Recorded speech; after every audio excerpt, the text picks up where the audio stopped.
Start ఇంకా start sir good evening all. Raghukumar గారిని introduce చేయటం అంటే అది కొంచెం ఇబ్బందికరంగా ఉంటుంది. సో పర్సనల్గా చెప్తాను, 40 ఏళ్ల నుంచి మేము కలిసి ప్రయాణం చేస్తున్నాం. ఎవరి దారి వారిదే అయినా కానీ కలిసి ప్రయాణం చేస్తున్నాము. ఈ ప్రాసెస్లో ఆయన ఏ ఏ పుస్తకాల నుంచి ఏ పుస్తకాల వరకు వెళ్ళాడు అనేది లెక్క చెప్పాలంటే చాలా ఇబ్బంది అవుతుంది.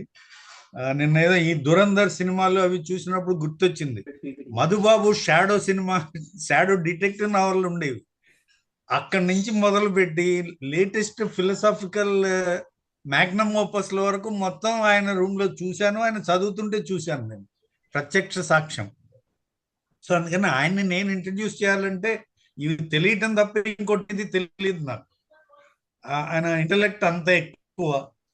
మామూలుగా ఎర్లీ డేస్ లో అప్పుడప్పుడు అతను కొన్ని ఒక లీడర్షిప్ అని, యూనియన్ లీడర్షిప్ అని అవి తీసుకునేవాడు.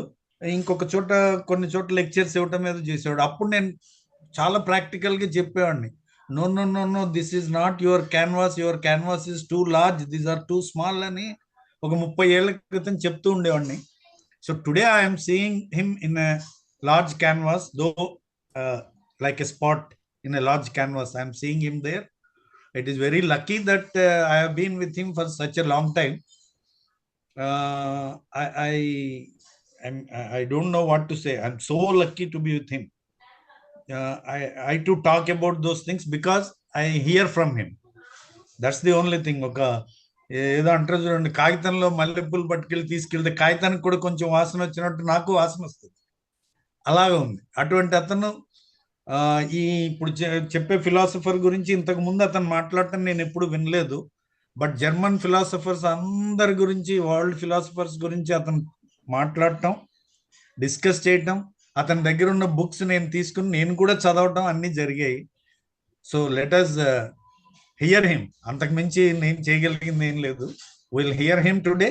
It is going to be absorbing. Welcome Raghu. Next 1 hour is yours. Thank you Prakash. Mallepur Vasu మాకు ఆన్లైన్ లో కూడా వస్తా ఉంది. అది ఇంప్రాంప్టు, ఇది ఇంప్రాంప్టు సార్. నేను ఎక్కడ ఇవాళ ఇంట్రడ్యూస్ చేయడం నా డ్యూటీ కాదు. అవును. So welcome to the 250th session of the centre for social dialogue అండి. చాలా మంది పెద్దవాళ్ళు ఉన్నారు. ప్రొఫెసర్ బాలమోహన్ దాస్ గారు, ముక్తేశ్వరరావు గారు, కాళిదాస్ పురుషోత్తం గారు, డాక్టర్ కేవీఎస్ గారు, వీళ్ళందరూ కూడా, లక్ష్మీ నాగేశ్వర్ గారు, వీళ్ళంతా కూడా వెస్టర్న్ ఫిలాసఫీని సఫిషియెంట్గా చదివిన వాళ్ళే. అయినా సరే ఇవాళ నేను స్పెసిఫిక్గా ఈ జూర్గెన్ హెబర్మాస్ అనేటువంటి ఒక ఫిలాసఫర్ని ఎందుకు ఇంట్రడ్యూస్ చేయాలని కోరుకున్నాను అంటే, మనం కరెక్ట్గా లాస్ట్ టైం 14th మనం మహబూబ్ నగర్లో కలవడానికి, వనపర్తిలో కలవడానికి ప్రయత్నం చేస్తున్న రోజే, ఆ రోజు ప్రయాణం చేస్తున్నాను కారులో, మామూలుగా గూగుల్ న్యూస్ చెక్ చేస్తుంటే ఫేమస్ జర్మన్ ఫిలాసఫర్ హెబర్మాస్ చనిపోయారు అని ఒక న్యూస్ వచ్చింది. ఆ రోజే ఒక చిన్న పోస్ట్ పెట్టాను ఫేస్బుక్లో. హెబర్మాస్ గురించి చెప్పడానికి ముందు నేను వెస్టర్న్ ఫిలాసఫీలో ఒక 2 ఏరియాస్ని మీతో టచ్ చేస్తాను. జనరల్గా ఏంటంటే ఇవి సాధారణంగా డిస్కషన్లోకి రావు. What circumstances have prompted a course of action to the western philosophy అంటే, మొదటగా వెస్టర్న్ ఫిలాసఫీని బాగా ఇన్ఫ్లుయెన్స్ చేసిన సబ్జెక్టు ఎన్లైటన్మెంట్ పీరియడ్. అంటే మనము విక్టోరియన్ రెనేసాన్స్ అంటాం, ఎన్లైటన్మెంట్ పీరియడ్ అంటాం. ఈ ఎన్లైటన్మెంట్ పీరియడ్ అంటే జాతీయ పునరుజ్జీవనం ఇంగ్లాండ్లో విక్టోరియన్ టైం నుంచి ప్రారంభమవుతుంది. అలాగే అంతకుముందు ఇటలీలో కూడా రిఫార్మిస్ట్ మూమెంట్స్ కొన్ని స్టార్ట్ అవుతాయి, రిఫార్మేషన్ మూమెంట్స్. అదే సమయంలో మీకు ఒక దాని ఏమంటారంటే, జర్మనీలో ఫిలాసఫీ ఒక ట్రెడిషన్లో ఇమాన్యుయల్ కాంట్ మొదలుకొని ఒక పర్టికులర్ మెథడ్లో జరిగిపోతూ ఉంటుంది. ఇంగ్లాండ్లో కొన్ని డిఫరెంట్ వాల్యూస్తో ఫిలాసఫీ ఎవాల్వ్ అవుతూ ఉంటుంది. అలాగే అమెరికా కూడా ప్యారలల్గా it has its own philosophical history, France, ఇవన్నీ కూడా. ఈ ఎన్లైటన్మెంట్ పీరియడ్ నుంచి మనకు ఒక ఐడియా ఆఫ్ మోడర్నిటీ అంటాం, ఆధునికత, మోడర్నిటీ అనే సబ్జెక్టు వెస్ట్రన్ ఫిలాసఫీలో బలంగా వస్తుంది. అయితే వెస్ట్రన్ ఫిలాసఫీలో ఈ మోడర్నిటీ ప్రాజెక్ట్ అంటే ఇది ఫ్రెంచ్ రెవల్యూషను, వీటిలో చాలా ఎలిమెంట్స్ ఉంటాయి. వీటిలో ఈ యూరోప్లో వచ్చినటువంటి ఎన్లైటన్మెంట్ ఇది డెవలప్మెంట్స్, ఇలా ఇవన్నిటి వెనకాల ఏమైంది అంటే 2 వరల్డ్ వార్స్, అంటే first world war and second world war ఒక రకంగా యూరోప్లో ఇంటలెక్చువల్ సంఘర్షణకు గురి చేసింది. ఒక రకంగా చెప్పాలంటే సంఘర్షణ కూడా కాదు, వాళ్ళు చాలా మంది లిటరరీ పర్సనాలిటీస్, అంటే ఫ్రాన్స్ కాఫ్కా కానివ్వండి, లేకపోతే క్యాము కానివ్వండి, అలాగే జీన్ పాల్ సార్త్రే కానివ్వండి, వాళ్ళు డిఫరెంట్ రూట్స్లో దాన్ని తీసుకున్నారు. అలాగే సైకలాజికల్గా కార్ల్ యంగ్ అతను ఈ ఈ ఈ ఫిలాసాఫికల్ క్రైసిస్ని అబ్సర్డిటీ అనే ఒక దాంతో ఎక్స్ప్లెయిన్ చేయడానికి ట్రై చేస్తాడు. ఇది బేసిక్గా అక్కడ జరిగినటువంటిది. ఈ 2 వరల్డ్ వార్స్ అనేవి నిజం చెప్పాలంటే వెస్టర్న్ ఫిలాసఫీకి చాలా ఛాలెంజింగ్ ఏరియాస్. ఎందుకంటే వాళ్ళు హ్యూమన్ రేషనాలిటీ, తర్వాత పాజిటివ్ ఫిలాసఫీస్, పాజిటివ్ సైన్సెస్, ఆ తర్వాత సైంటిఫిక్ థింకింగ్, ఇవి వాళ్ళ బేసిక్ ఏరియాస్.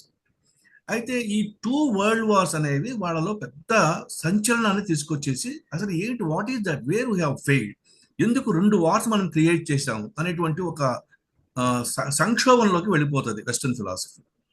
దాని నుంచి లిటరేచరు, దాంట్లో చాలా ఎఫెక్ట్స్ ఉన్నాయి. అవన్నీ నేను అంత డీపర్గా ఇప్పుడు నేను పోవట్లేదు. అయితే మీకు ఇంకొక ఇన్సిడెంట్ ఏంటంటే 1968లో ప్యారిస్లో ఫ్రెంచ్ స్టూడెంట్స్ ఒక రెవల్యూషనరీ ఆస్పెక్ట్ తీసుకొస్తారు. అది మొత్తం అంటే అదొక important breaking point in the western philosophy. మనం సాధారణంగా ఏమంటామంటే that was the beginning of something called as post modernism. ఈ పోస్ట్ మోడర్నిజం అనేటువంటి మాటని చాలా మంది లెఫ్ట్, రేషనలిస్ట్, తర్వాత హ్యూమన్స్ థింకర్స్ అంత సీరియస్గా తీసుకోరు. పోస్ట్ మోడర్నిజం అనేది ఏమీ లేదు, ఓన్లీ మోడర్నిజం ప్రాజెక్ట్లోనే మనం ఉన్నాము అని అంటారు. బట్ స్టిల్ 1968 నుంచి పోస్ట్ మోడర్నిజం అనేది ఒక బలమైనటువంటి వాదనగా వినిపిస్తుంది. అయితే ఈ రెండింటి మధ్య, అంటే ఎన్లైటన్మెంట్ పీరియడ్లో డెవలప్ అయినటువంటి ఫిలాసఫీస్, ఆ తర్వాత 2 వరల్డ్ వార్స్, అందులో వచ్చిన క్రైసిస్, ఆ తర్వాత వచ్చినటువంటి పోస్ట్ మోడర్నిజం అనేటువంటి కాన్సెప్ట్, ఈ ఈ ఈ 3-4 ఏరియాస్ మధ్య చాలా స్థిరంగా లేదు. మనం ఇంకా we have to take lot many things from modernity. It is not at over, and in fact modernity is continuing, and we have to do something on the subject of on the project of modernity అని ఆలోచించిన ఒకానొక కీలకమైన philosopher హెబర్మాస్. ఈ హెబర్మాస్ గురించి మనం ఇవాళ ఎందుకు మాట్లాడుకుంటున్నాము అంటే, చెప్పాను కదా 14th March ఆయన చనిపోయారు at the age of 96 years. So ఇది బేసిక్గా బ్యాక్గ్రౌండ్. నేను పవర్ పాయింట్ ప్రెజెంటేషన్ ఎందుకు చేస్తున్నా అంటే, నిజంగా నేను I'm not an expert on that area, but only point వైజ్గా సబ్జెక్ట్ని ఇంట్రడ్యూస్ చేయడానికి మాత్రమే నేను పవర్ పాయింట్ ప్రెజెంటేషన్ వాడుకుంటున్నాను ఇవాళ. ఈయన, this is the person we call as Jurgen Habermas. మీకు కనబడుతున్నారండి హెబర్మాస్? ఓకే. హెబర్మాస్ జర్మనీలో పుట్టాడు. జర్మనీ ఫిలాసఫర్, ఒక సోషల్ థియరిస్ట్. ముఖ్యంగా చెప్పాలంటే సోషియాలజీ అనే సబ్జెక్ట్కి ఆద్యులైనటువంటి ఫిలాసఫర్స్లో ఈయన ఒకడు. అలాగే ఈయన యొక్క మరొక ఏరియా ఏమిటంటే క్రిటికల్ థియరీ అంటాం. ఇది వెస్ట్లో, నేను ఈ కాన్సెప్ట్స్ అన్ని కూడా మీకు over a period of time చెప్తూ పోతాను, వాటి యొక్క మీనింగ్స్ కూడా. అట్లాగే ప్రాగ్మెటిజం, ఇది ప్రాగ్మెటిజం అనేది అమెరికా నుంచి వచ్చినటువంటి. ఈ క్రిటికల్ థియరీ అనేదేమో మీకు ఫ్రాంక్ఫర్ట్ స్కూల్ అంటారు, ఫ్రాంక్ఫర్ట్ స్కూల్ వాళ్ళ యొక్క కాన్సెప్ట్ ఇది.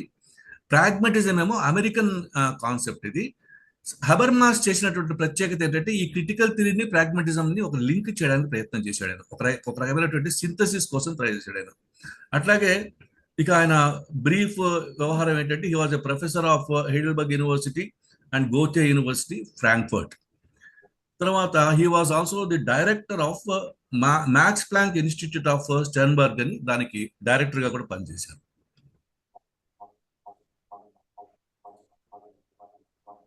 రైన్ ప్రావిన్స్ లో డసెల్డార్ఫ్ అనే ప్లేస్ లో జర్మన్లో పుట్టారు ఆయన 1929. ఈయనకు పుట్టినప్పుడు క్లెఫ్ట్ ప్యాలెట్ అని ఒక చిన్న జబ్బు ఉండింది. క్లెఫ్ట్ ప్యాలెట్ అంటే పై పెదవి ఇట్లా విరిగిపోయి ఉంటుంది, చూసారా మీరు దాన్ని? మామూలుగా మన లోకల్ లాంగ్వేజ్లో ఏదో గ్రహణం బుర్ర అని ఏదో అంటుంటాం మనం ఒకటి. అంటే దానివల్ల ఏమైపోయిందంటే ఆయనకి ఒక చిన్న ఇక్కడ చీలిక ఉంటుంది, దానివల్ల ఆయన మాటల్లో కొంత స్పష్టత ఉండదు. అయితే ఆయన కొంత బాగా పెద్దవాడు అయిన తర్వాత ఎప్పుడన్నా చెప్పేటప్పుడు నేను ఎందుకు ఇంత స్ప్లిట్ ఫిలాసఫీస్ని ఇంట్రడ్యూస్ చేశానంటే నాకు సహజంగా పుట్టుకతో ఆ స్ప్లిట్ వచ్చింది అంటుంటాడు సరదాగా. సో ఇది బేసిక్గా ఆయన గురించినటువంటి చిన్న ఇన్ఫర్మేషన్. అయితే ఒక యంగ్ మ్యాన్గా ఆయన అప్పటికి హిట్లర్ బలంగా ఉన్నాడు జర్మనీలో. ఈయన కూడా ఆ వరల్డ్ వార్ 2లో హిట్లర్కు ఒక యూత్ ఆర్గనైజేషన్ ఒకటి ఉంటుంది ఇక్కడ, యంగ్ ఫోక్ అని చూడండి ఇక్కడ, డ్యూసెస్ యంగ్ ఫోక్. దీంట్లో ఈయన ఒక జూనియర్ సెక్షన్లో కొంతకాలం హిట్లర్ యూత్లో పనిచేశాడు. తర్వాత యూనివర్సిటీ ఆఫ్ గాటింజన్, జ్యూరిచ్ ఇట్లా వీటిలో చదువుకున్నాడు ఆయన. తర్వాత డాక్టరేట్ ఆఫ్ ఫిలాసఫీ తీసుకున్నారు ఫ్రమ్ బాన్ యూనివర్సిటీ. ఈయన సబ్జెక్ట్ మ్యాటర్ ఫర్ డాక్టరేట్ ఏంటంటే the absolute and history on the schism in Schelling's thought. ఇది బేసిక్గా ఏంటంటే షెల్లింగ్స్ అనేటువంటి ఒక ఫిలాసఫర్, అంతకు ముందు ఉన్నటువంటి జర్మన్ ఫిలాసఫర్, మొదట ఒక ఐడియలిస్ట్ గా స్టార్ట్ అయ్యి తర్వాత సడన్ గా ఆయన పాజిటివ్ సైన్సెస్ వైపు వెళ్తారు. ఎవరంటే ఏమంటే కొంచెం మ్యూట్ చేసుకోరా మీ మొబైల్స్ ని, ప్లీజ్ మ్యూట్ చేసుకోండి.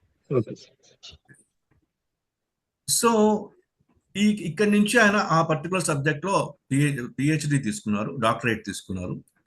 ఇది ఆయన యొక్క బేసిక్. ఇది ఇప్పుడు మీకు నేను ఇంకొక పేరు కూడా ఇంట్రడ్యూస్ చేస్తున్నాను ఇక్కడ, థియోడర్ డబ్ల్యూ అడోర్నో. ఈ అడోర్నో అనే వ్యక్తి ఎవరు అంటే ఈయన కల్చరల్ థియరిటీషియన్ అంటారు వెస్ట్ లో. కల్చరల్ థియరిటీషియన్ అంటే మనము మామూలుగా ఏదో సార్ కొంచెం మీరు మ్యూట్ చేసుకోవాలంటే సత్యనారాయణ గారు. సార్ ఓకే అండి, మీరు మ్యూట్ మళ్ళీ ఆన్ చేసుకుంటున్నారు, మ్యూట్ చేసుకోండి ప్లీజ్.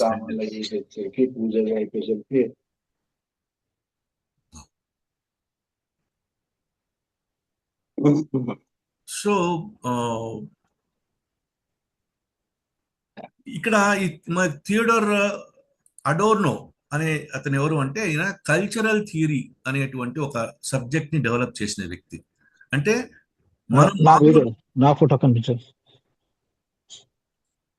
మనం మామూలుగా ఇక్కడ ఇండియాలో పెద్దగా గమనించం కానీ అసలు కల్చర్ అనేది ఒక సొసైటీని ఎలా ఇన్ఫ్లుయెన్స్ చేస్తుంది అంటే, ఉదాహరణకి ఇప్పుడు మనము ఈ ఖమ్మం దాటి విశాఖపట్నం దాకా పోతే ఈ మధ్య కాలంలో ఎక్కువగా ఈ రికార్డ్ డాన్స్లను చూస్తూ ఉంటాం. ఇది ఒక కల్చరల్ ఇన్ఫ్లుయెన్స్. యాక్చువల్గా అక్కడ అద్భుతమైనటువంటి కూచిపూడి లాంటి, భరతనాట్యం లాంటి అద్భుతమైన కళలు ఉన్నటువంటివన్నీ కూడా మెల్లమెల్లగా అంతరించి చివరికి సినిమాలు, రికార్డు డ్యాన్సులు అనేవి ఒక ప్రధానమైనటువంటి కళారూపంగా తయారవుతుంది అక్కడ. చాలా అంటే ఇది కల్చరల్ థియరిటీషియన్ ఎవరైనా కనుక సీరియస్ గా తీసుకుంటే దాని మీద వర్కౌట్ చేసి ఉండేవాడు. ఎందుకు ఇలా అవుతోంది, ఎందుకు నా సమాజంలో ఈ సినిమా ఇన్ఫ్లుయెన్స్, రికార్డు డాన్స్ల ఇన్ఫ్లుయెన్స్, అలాంటి ఒక యాక్టివిటీ చేసిన వ్యక్తి మీకు థియోడర్ అడోర్నో. నేను ఎందుకంటే ఇవన్నీ కూడా సరళంగా మనకు లోకల్ లాంగ్వేజ్ లో అర్థమయ్యేటువంటి విధంగా చెప్పడానికి నేను ప్రయత్నం చేస్తున్నాను. సో వీళ్ళందరూ అంటే ఈ అడోర్నో గారు, తర్వాత హెబర్మాస్, వీళ్ళంతా కూడా they practically belong to what is called as Frankfurt. ఈ యూనివర్సిటీ ఆఫ్ ఫ్రాంక్ఫర్ట్ లో ఉన్నటువంటి ఒక గ్రూప్ ఆఫ్ ఇంటెలెక్చువల్స్ ని ఫ్రాంక్ఫర్ట్ స్కూల్ అంటారు. అలాగే ఈ ఫ్రాంక్ఫర్ట్ స్కూల్లో దీంతో పాటు అంటే అడోర్నో కింద ఈయన రీసెర్చ్ అసిస్టెంట్ గా పనిచేసినప్పుడు అక్కడ సోషియాలజీ అనే సబ్జెక్ట్ ని కూడా he has try to understand.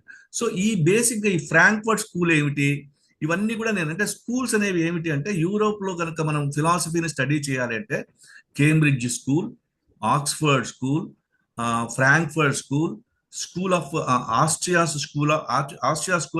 School of economics, ఇలా రకరకాల యూనివర్సిటీస్ ఆధారంగా కొన్ని definite schools of thought develop అయి ఉంటాయి యూరోప్లో. సో ఈయన they belong to something called as Frankfurt school. తర్వాత ఇప్పుడు ఇక్కడ ఇక్కడ ఏంటంటే ఇక్కడ ఈయన మళ్ళీ ఇదే ఫ్రాంక్ఫర్ట్ స్కూల్తో పనిచేస్తున్నప్పుడే వాళ్ళతో కొన్ని డిఫరెన్సెస్ డెవలప్ అయ్యి ఆ యూనివర్సిటీని వదిలిపెట్టి యూనివర్సిటీ ఆఫ్ మార్బర్గ్లో జాయిన్ అయ్యి అక్కడ ఒక మార్క్సిస్ట్ ఫిలాసఫర్ కింద మార్క్సిజాన్ని కూడా నేర్చుకుంటాడు. మార్క్సిజాన్ని కూడా ఫుల్గా ట్రైన్ అవుతారు. అలా ఈయన ఫస్ట్ మేజర్ థియరిటికల్ వర్క్ ఎలా వచ్చింది అంటే the structural transformation of the public sphere, an enquiry into a category of bourgeois society. ఇది ఈయన యొక్క ఫస్ట్ మేజర్ థియరిటికల్ వర్క్. ఇది ఏంటంటే the structural transformation of the public sphere, an enquiry into a category of bourgeois society. అంటే ఇందులో ప్రధానంగా ఏం చేశాడు సార్, కైండ్లీ ఎవరన్నా మ్యూట్ చేసుకోకపోతే మ్యూట్ చేసుకోండి ప్లీజ్.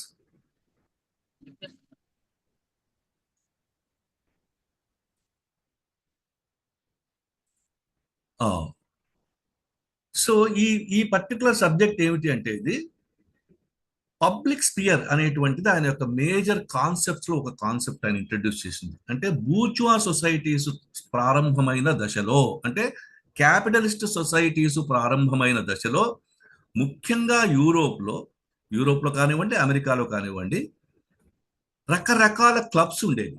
అంటే మనకు కూడా మన ఇండియన్ రెఫరెన్స్ తో మాట్లాడాలి అంటే మనకు ఇండియా కాఫీ హౌస్ అని లండన్లో ఒకటి ఉండేది మనకి.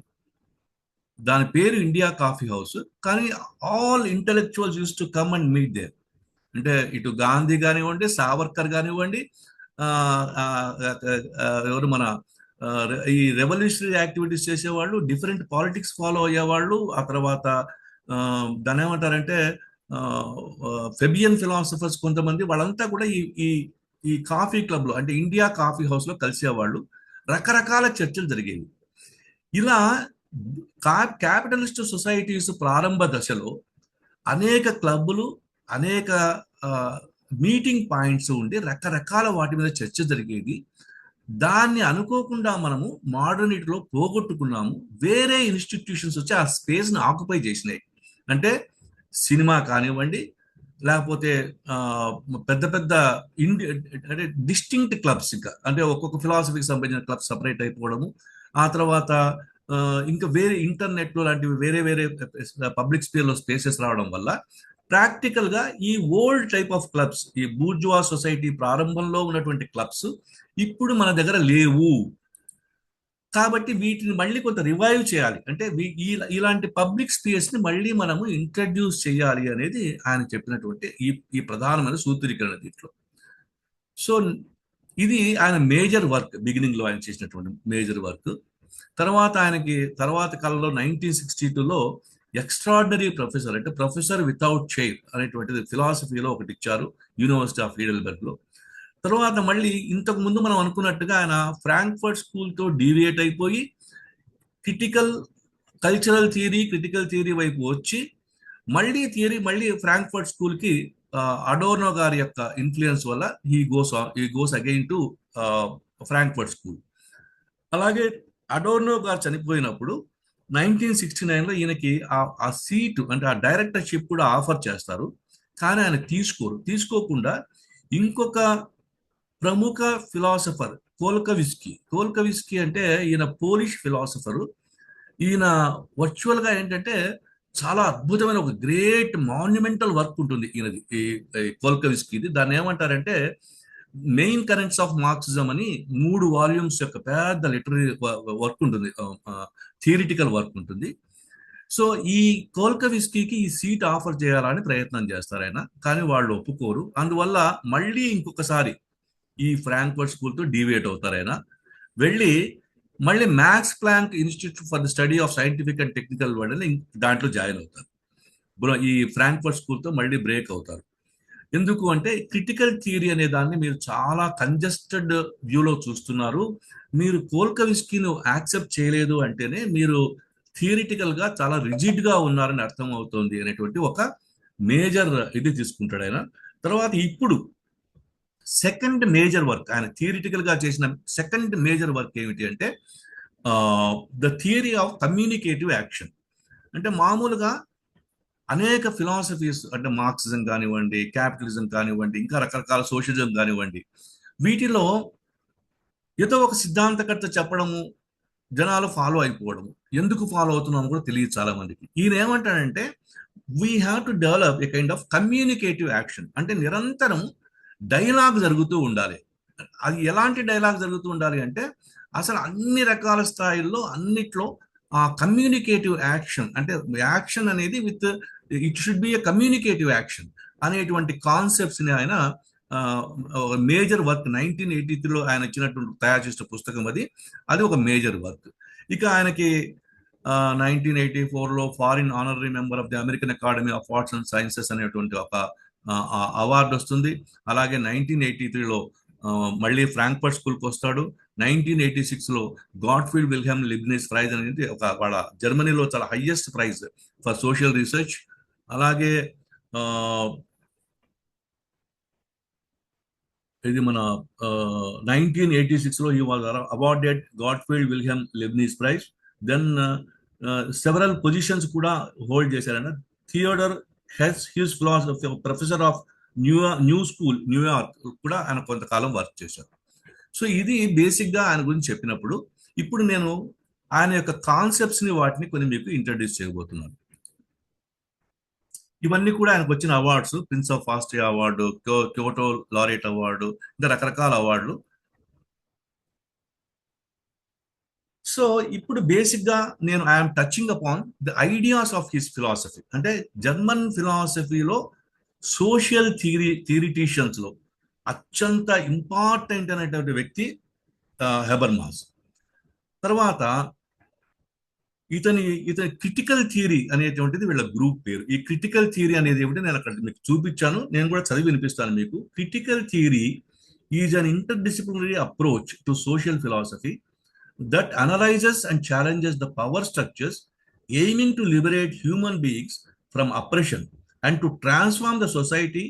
Organizing from the Frankfurt School in the 1920s, it critiques capitalism, culture, and ideologies to reveal hidden injustices, focusing on praxis, applying theory to create change.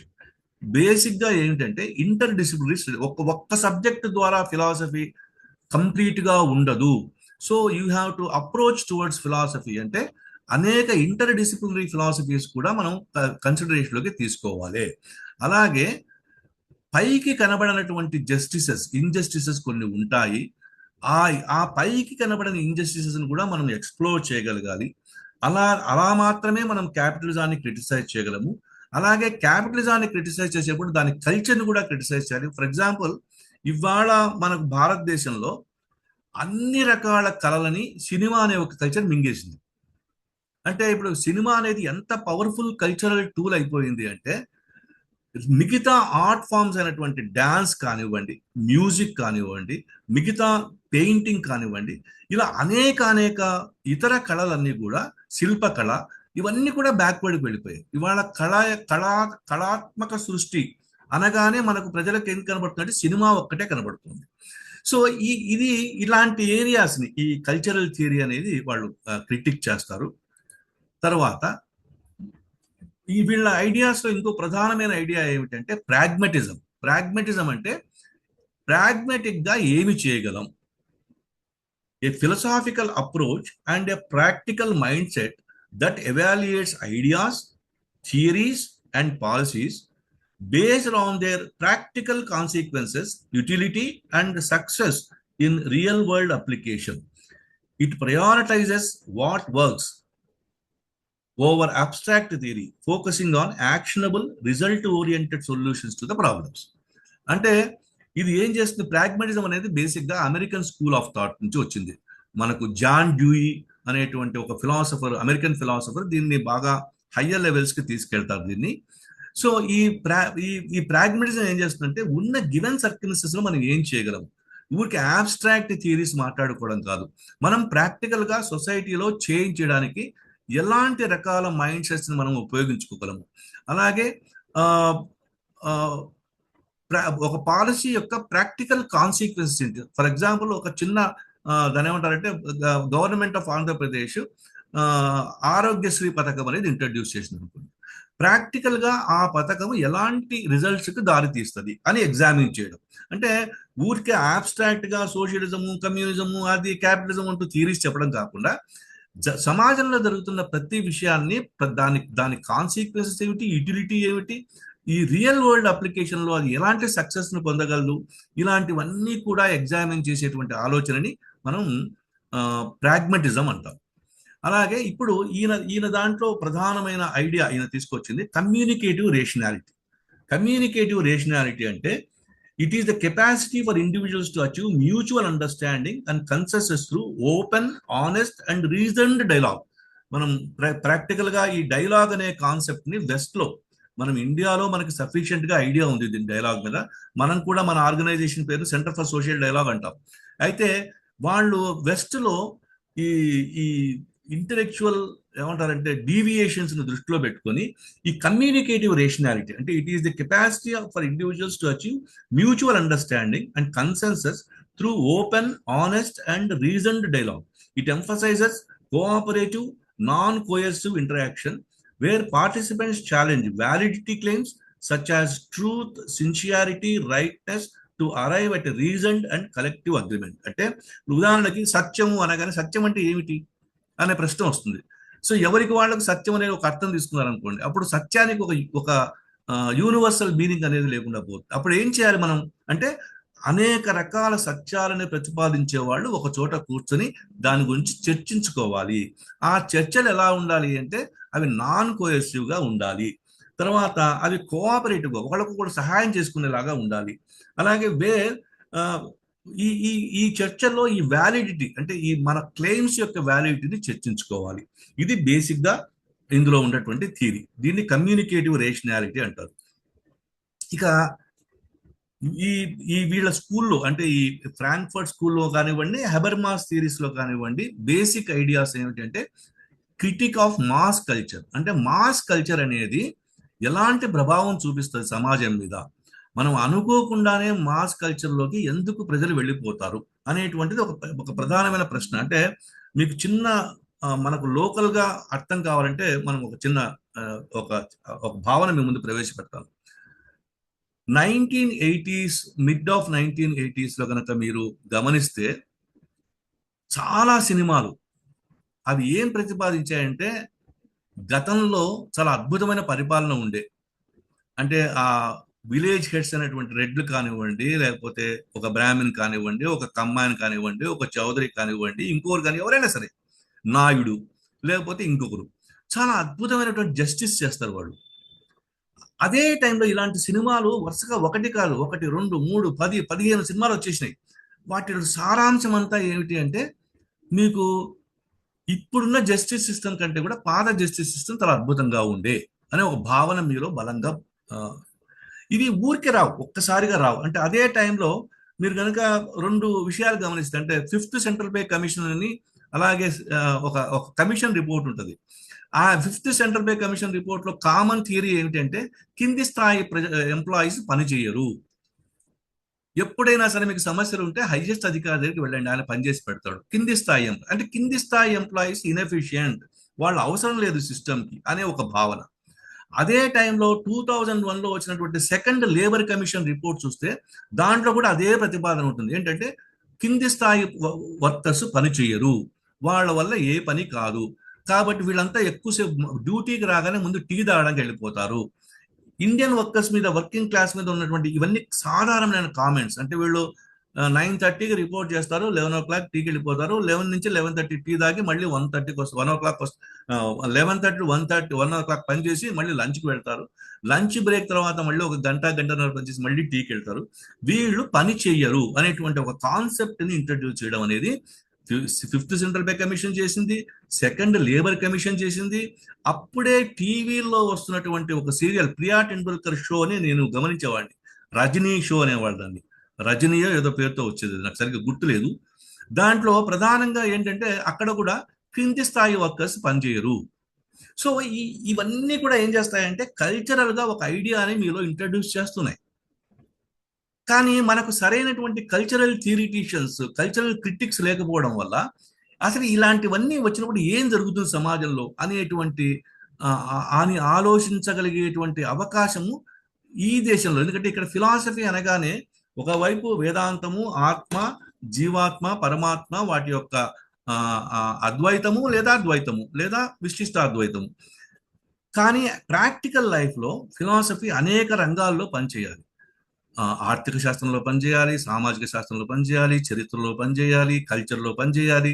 So ఇవన్నీ పనిచేయలేకపోవడానికి కారణం ఏమిటి అంటే ఇక్కడ ఫిలసాఫికల్ రూట్స్ అనేవి ఒక 3-4 ఏరియాస్ నుంచి బలంగా వెళ్ళలేదు. సో ఇది ఒక వాళ్ళు తీసుకున్నటువంటి ప్రధానమైన, అంటే వెస్ట్లో వాళ్ళు ఈ కల్చరల్ ఇంపాక్ట్ అనే దాన్ని చాలా సీరియస్గా గమనించారు, చర్చించారు వాళ్ళు.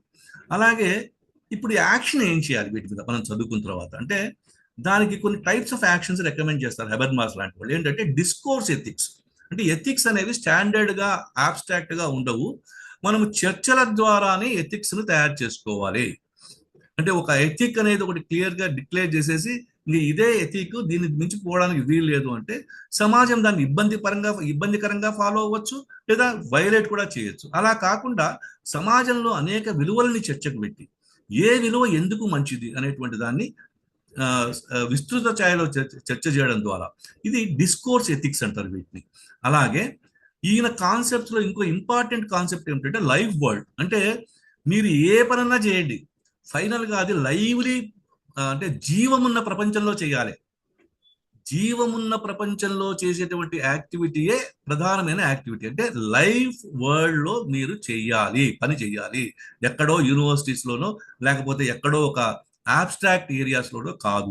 అలాగే నావిగేటింగ్ ఇంకొక కాన్సెప్ట్ ఆయన ఇంట్రడ్యూస్ చేసింది. ఏంటంటే నావిగేటింగ్ అంటే ఈ చుట్టూ ఉన్నటువంటి మిస్ఇన్ఫర్మేషన్, డిస్ఇన్ఫర్మేషన్ క్యాంపెయిన్లు జరుగుతున్నప్పుడు మనం వీటి నుంచి ఎలా జాగ్రత్తగా మన ప్రయాణం సాగిస్తూ నావిగేట్ చేస్తూ ఈ కాంటెంపరీ మిస్ఇన్ఫర్మేషన్, డిస్ఇన్ఫర్మేషన్ ఎలా ఛాలెంజ్ చేయగలం మనం అనేది నావిగేటింగ్. అలాగే కమ్యూనికేటివ్ డెమోక్రసీ, అంటే డెమోక్రసీ అనేది ఒక నార్మేటివ్ ఏరియా కాదు. డెమోక్రసీ అంటే ఎలా ఉండాలి, ఎలక్షన్స్, రెగ్యులర్గా ఎలక్షన్స్ జరగాలి, 5 ఏళ్లకు ఒకసారి ఎన్నిక అవ్వాలి, ఆ ఎన్నికైన వాళ్ళు మనల్ని మళ్ళీ 5 ఏళ్ల పాటు మనం పరిపాలిస్తారు, ఇంకా ఈ మధ్యలో మనం చేసే పని ఏం లేదు వాళ్ళని. ఇది కాదు కమ్యూనికేటివ్ డెమోక్రసీ. అంటే డెమోక్రసీ గురించినటువంటి చర్చలు నిరంతరం సమాజంలో జరుగుతూ ఉండాలి. దానికే ఆయన తీసుకొచ్చినటువంటి ప్రధానమైన ఒక ఐడియా ఏమిటి అంటే పబ్లిక్ స్పియర్. ఇంతకుముందు కూడా చెప్పాను నేను, ఆయన మొదటి థీసిస్ ఈ పబ్లిక్ స్పియర్ మీదనే. పబ్లిక్ స్పియర్ అనేది ఆయన ఏమంటాడంటే మాట్లాడుకోవడం అనేది ఒకప్పుడు ఇట్లా మనకు హైదరాబాద్లో కొంతమందికి అన్ని ఊళ్ళలో ఐడియా ఉంటుంది. ఇది ఒక టీ షాప్ ఉంటుంది అనుకోండి, అక్కడ పోయి కూర్చుంటే అవర్స్ టుగెదర్ కూర్చునేవాళ్ళు, అక్కడే చర్చలు జరిగిపోయేవి, అక్కడే ఇంపార్టెంట్ డెసిషన్స్ కూడా తీసేసుకునేవాళ్ళు, అక్కడే అద్భుతమైనటువంటి ఆలోచనలు పుట్టుకొచ్చేవి. అంటే మాకు ఇక్కడ రామ్నగర్లో నెబ్రాస్కి కేఫ్ అని ఒకటి ఉంటుంది, అది అక్కడ గద్దర్ లాంటి వాళ్ళు మొదలుకొని చాలా మంది ఆనాటి ఇంటెలెక్చువల్స్ అక్కడ వచ్చి అక్కడ డిస్కషన్స్ అది చేసుకునేవాళ్ళు. ఇట్లాంటి కేఫ్లు, తర్వాత కాఫీ క్లబ్లు, సెలూన్లు, పార్క్స్ ముఖ్యంగా. అంటే మనకు ఇప్పుడు పార్క్స్లో డిస్కషన్ అనేది మనం మర్చిపోయినాం. మనకు లండన్లో ఒక పర్టికులర్ పార్క్, హైడ్ పార్క్ అని ఒకటి ఉంటుంది. ఆ లండన్ హైడ్ పార్క్ ఏం చేస్తుందంటే అది ఓపెన్, అక్కడ ఒక పోడియం ఉంటుంది, ఎవరైనా సరే వచ్చి తన అభిప్రాయాలు చెప్పుకోవచ్చు. అంటే దాని వర్కింగ్ అవర్స్ మొత్తంలో there is no restriction. Hyde పార్క్లో ఎవరన్నా వెళ్ళి మాట్లాడుకోవచ్చు, వినేవాళ్ళు వింటారు. అలా మనం కూడా ఏంటంటే పార్కుల్ని, పబ్లిక్ స్పేసెస్ని బాగా ఉపయోగించుకోవాలి అనేటువంటి ఇంకొక కాన్సెప్ట్ ఆయన ఇంట్రడ్యూస్ చేస్తున్నారు. అలాగే పబ్లిక్ లైబ్రరీస్, డిబేట్స్, డిస్కషన్స్. ఈ తర్వాత కొత్తగా వచ్చిన టెక్నాలజీ అంటే ఆయన టెక్నాలజీ మీద కూడా చాలా ఎక్కువగా వర్క్ చేశాడు. టెక్నాలజీ యొక్క ఇంపాక్ట్ మీద కూడా చాలా ఎక్కువగా వర్క్ చేశాడు. కాబట్టి enlarging our action through modern IT అంటే ఇంటర్నెట్, గూగుల్, ఫేస్బుక్, జూమ్ ఇలాంటి రకరకాల వాటి ద్వారా how to enlarge our public sphere అనేది ఇంకొక ఆలోచన. తర్వాత ఈ ట్రెడిషన్ ఏదైతే ఉందంటే విక్టోరియన్ ఎన్లైటన్మెంట్, అంతకుముందు అక్కడ ఇమాన్యుయల్ కాంట్ లాంటి వాళ్ళు, వీళ్ళ ద్వారా వచ్చిన మోడర్నిజం, ఇది పబ్లిక్ స్పియర్ లో లైఫ్ వరల్డ్ లో కమ్యూనికేటివ్ యాక్షన్ గా ఎలా ఉపయోగించగలము, దీన్ని ప్రాగ్మాటిజం అంటే ఎంతవరకు చేయగలము, ఏమి చేయగలము అనేటువంటి లిమిటేషన్స్ ను కూడా గుర్తించడము, అలాగే క్రిటికల్ థియరీ, ఇవి ఈయన కాన్సెప్ట్స్ లో ఒకటి. సో ఇది బేసిక్ గా హెబర్మాస్ యొక్క సైద్ధాంతిక ప్రాతిపదిక, ఆయన వర్క్ చేసినటువంటి areas. So once again, though I have taken about 35-40 minutes only for the discussion, I, on behalf of the Center for Social Dialogue, on behalf of myself, on behalf of everybody, we pray, we give tributes to a great philosopher and sociologist who tried to analyze the modern capitalist societies in the Enlightenment, modernist, Marxist, cultural, pragmatist, critical theory, and gave us new inputs in understanding this thing, and then understanding the communicative action and public sphere. So this is the introduction to Habermas. And Habermas more highly quoted philosopher, అంటే 20వ శతాబ్దంలో అతి ఎక్కువగా coat చేయబడ్డటువంటి ఒక philosopher 10 మందిని తీసుకుంటే Habermas stands at the 7th position according to one of the surveys made by the American magazine, Times Magazine. So this is brief information about Habermas and also our tributes to Habermas. Thanking you all. నాకు తెలుసును western philosophy, ముఖ్యంగా modern philosophies introduce చేసేప్పుడు కొన్ని సమస్యలు ఉంటాయి. అందువల్ల thanking you all for your wonderful patient hearing. Thank you all sir. Thank you. So I'm ending my PowerPoint presentation here. Thank you Raghu, as usual బాగుంది. కానీ ఏంటి, మనం టెస్ట్ మ్యాచ్లు అయిపోయి, వన్ డేలు అయిపోయి, T20కి వచ్చేసామా?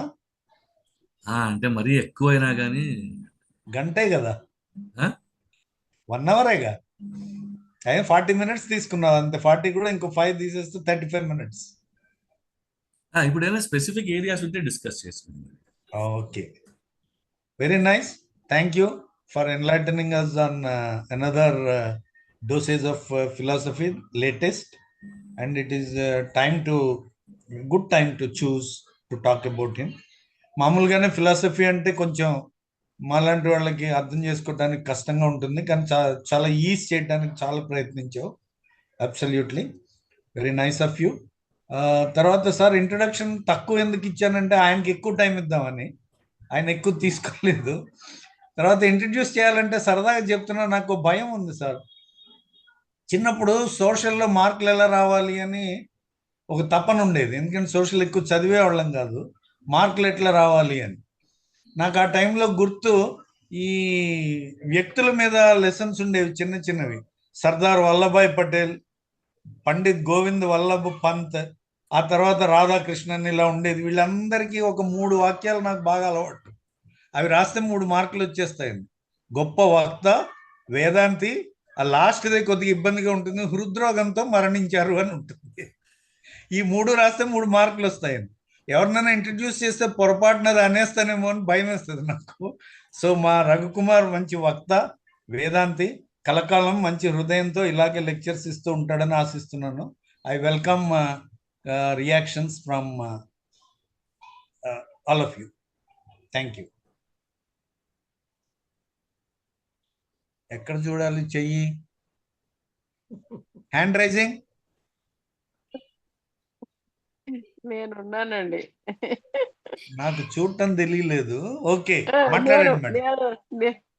ఏం లేదండి, అసలు సీతారాముల కళ్యాణం జరుగుతుంది.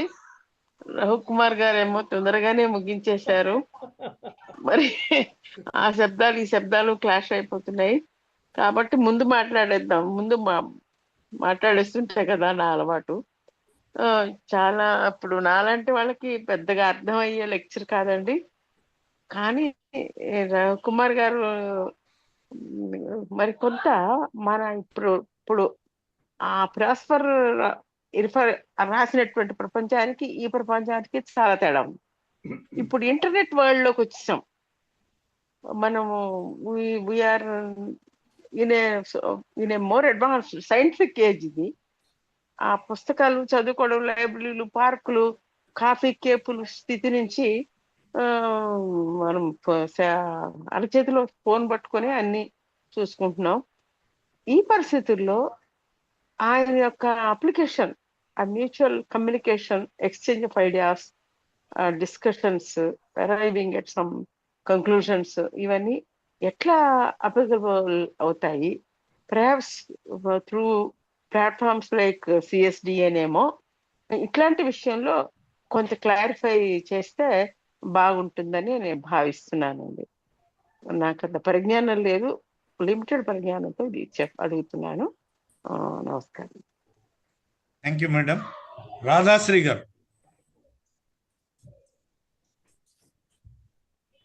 రాధాశ్రీ గారు వస్తున్నాను. నమస్కారం అండి, చాలా సంతోషం. ఇవాళ ఒక విదేశీ తత్వవేత్త గురించి, అందున సంపూర్ణ జీవితాన్ని గడిపిన 96 సంవత్సరాల జీవితాన్ని గడిపి మొన్ననే మార్చి 14వ తారీఖు మనల్ని అందరినీ విడిచిపెట్టి వెళ్ళిన హెబర్మాస్ గురించి, ఆయన జీవితంలో ఆయన ఏమి ప్రపోజ్ చేశాడు, ఏమి ఫిలాసఫీ చేశారు అనేది చాలా బాగా చెప్పారు. చాలా సంతోషం.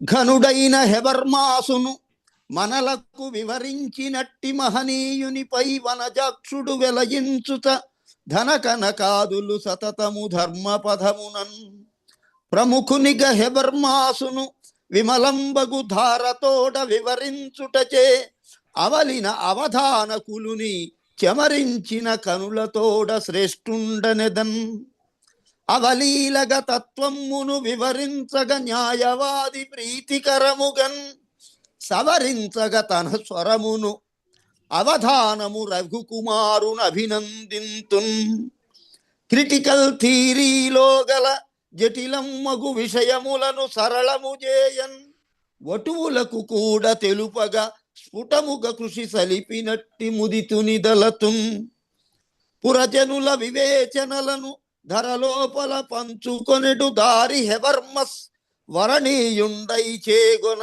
కరయుగళిని మోర్చుచుంటి కర్మణ్యునకున్. వారు చెప్పిన మాటల్లో నుంచి నాకు అర్థమైన దాంట్లో ఆ ఫ్రాంక్ఫర్ట్ స్కూల్ ఆఫ్ థాట్ చదువుకున్నాను. ఇవాళ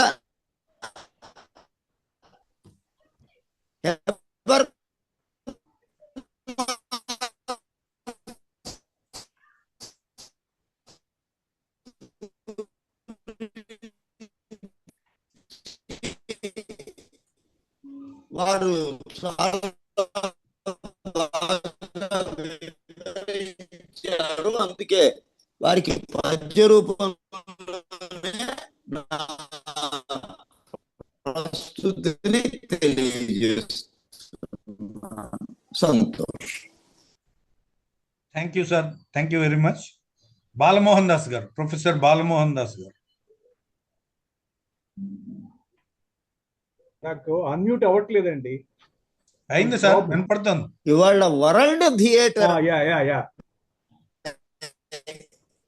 నమస్కారం అండి. నమస్తే సార్, మీరు వినపడుతున్నారు? Okay okay. ఒకసారి హెబర్మస్ ఫోటో చూడండి, ఆ తర్వాత రవికుమార్ గారి ఫోటో చూడండి. చాలా పోలికలు, చాలా ఇంపార్టెంట్ సార్. తలకాయ చాలా పోలికలు ఉన్నాయండి, జుట్టుతో సహా పోలిక ఉందండి. ఆయన చెప్పిందంట నేనేం మాట్లాడాలని భయపడ్డాను, కానీ ఆయన అరటిపండు వచ్చినట్టుగా మనకి చెప్పాడు ఆయన. సో ఒక అడ్వకేట్ గారు ఒక ఫిలాసఫీ లెక్చర్ ఇచ్చారు, మాకందరికీ అర్థమయ్యాడు, ఎవరికి అర్థం కాని టైప్ మాలాంటి వాళ్ళకి అర్థమయ్యేట్లుగా ఇచ్చారు.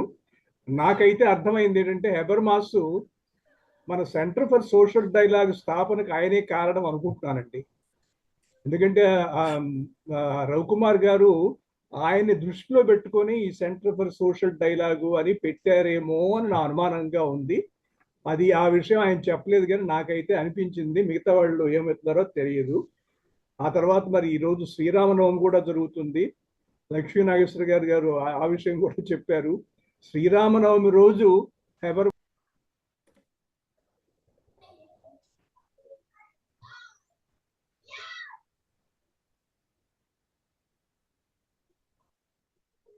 స్పీచ్ రావట్లే కదా? అవును.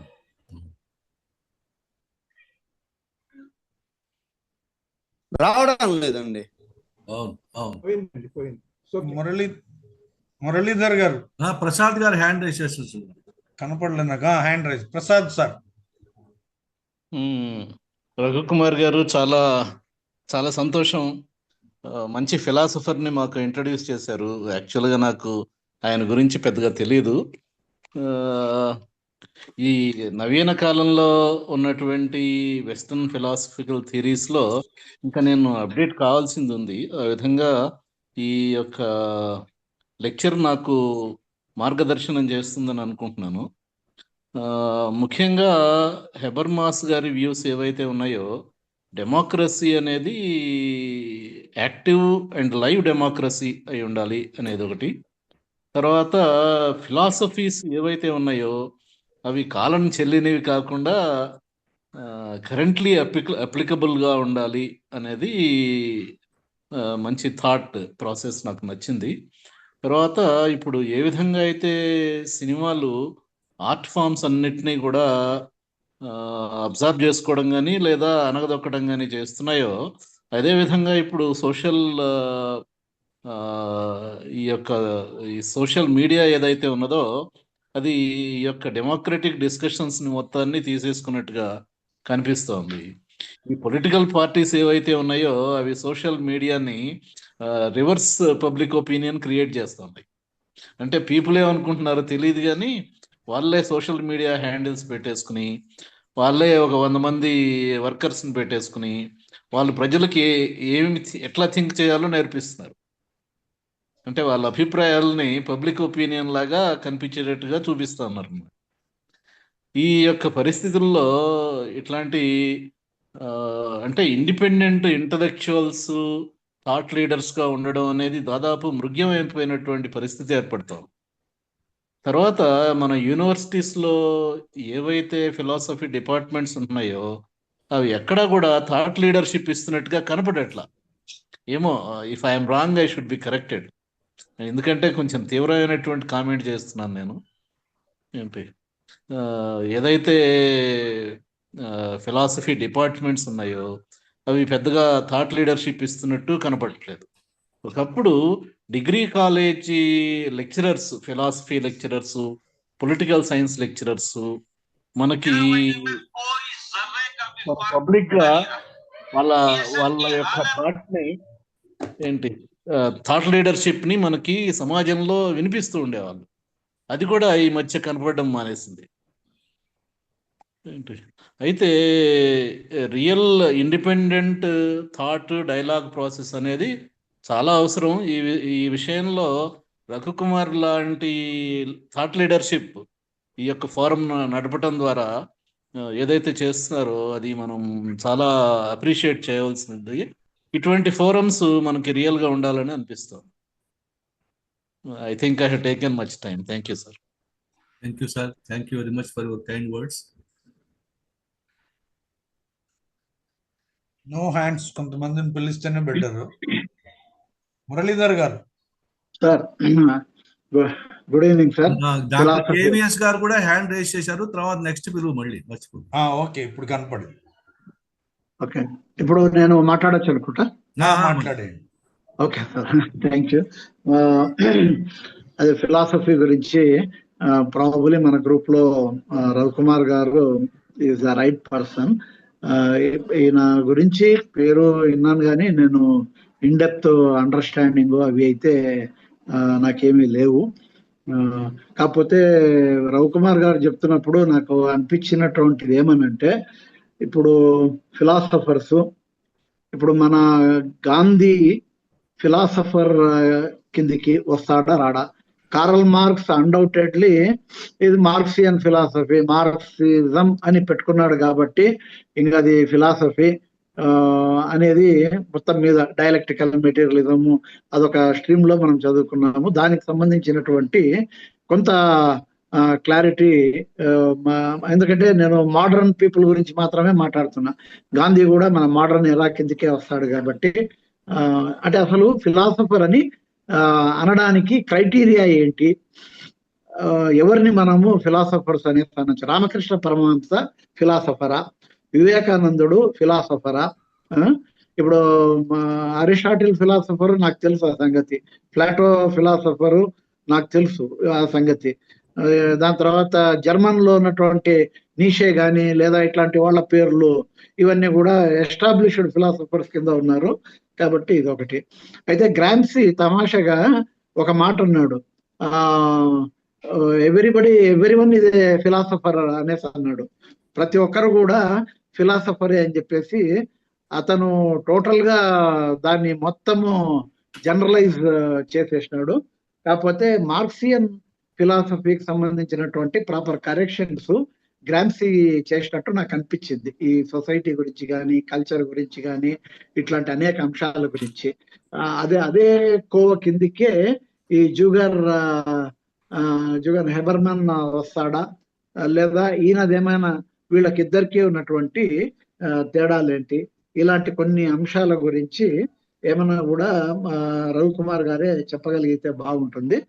ఇక దాని తర్వాత కల్చరల్ నరేటివ్స్, ఈ కల్చరల్ నరేటివ్స్ అంటే మనము ఏ విషయం గురించి మాట్లాడాలా, ఎట్లా మాట్లాడాలా, ఏ విషయాన్ని మనము ఫోర్ ఫ్రంట్ తీసుకొని పోవాలా అన్నటువంటిది now this has become a mind game. ఇది సోషల్ మీడియా కానీ ఇవన్నీ కూడా వచ్చిన తర్వాత ఒక నరేటివ్ అన్నటువంటిది చాలా బలంగా ప్రజల్లోకి వదులుతున్నారు.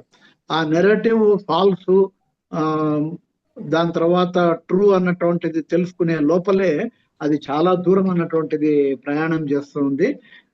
ప్రయాణం చేసే లోపలే చేయాల్సినటువంటి డ్యామేజ్ అంతా కూడా జరిగిపోతుంది. ఇట్లాంటి వాటితోటి ఈయనకున్నటువంటి హెబర్మన్ కు దీని మీద ఆయన త్రో చేసినటువంటి లైట్ ఏంటి అంటే నరేటివ్ బిల్డప్ అన్నటువంటిదే ఇప్పుడు పొలిటికల్ పార్టీస్ కానీ లేదా ఇవన్నీ కూడా ఇది చేస్తున్నాయి. ఈవెన్ సెకండ్ వరల్డ్ వార్ లో కూడా నరేటివ్ బిల్డప్ కు చాలానే స్కోప్ అన్నటువంటిది అనేది ఇచ్చినారు.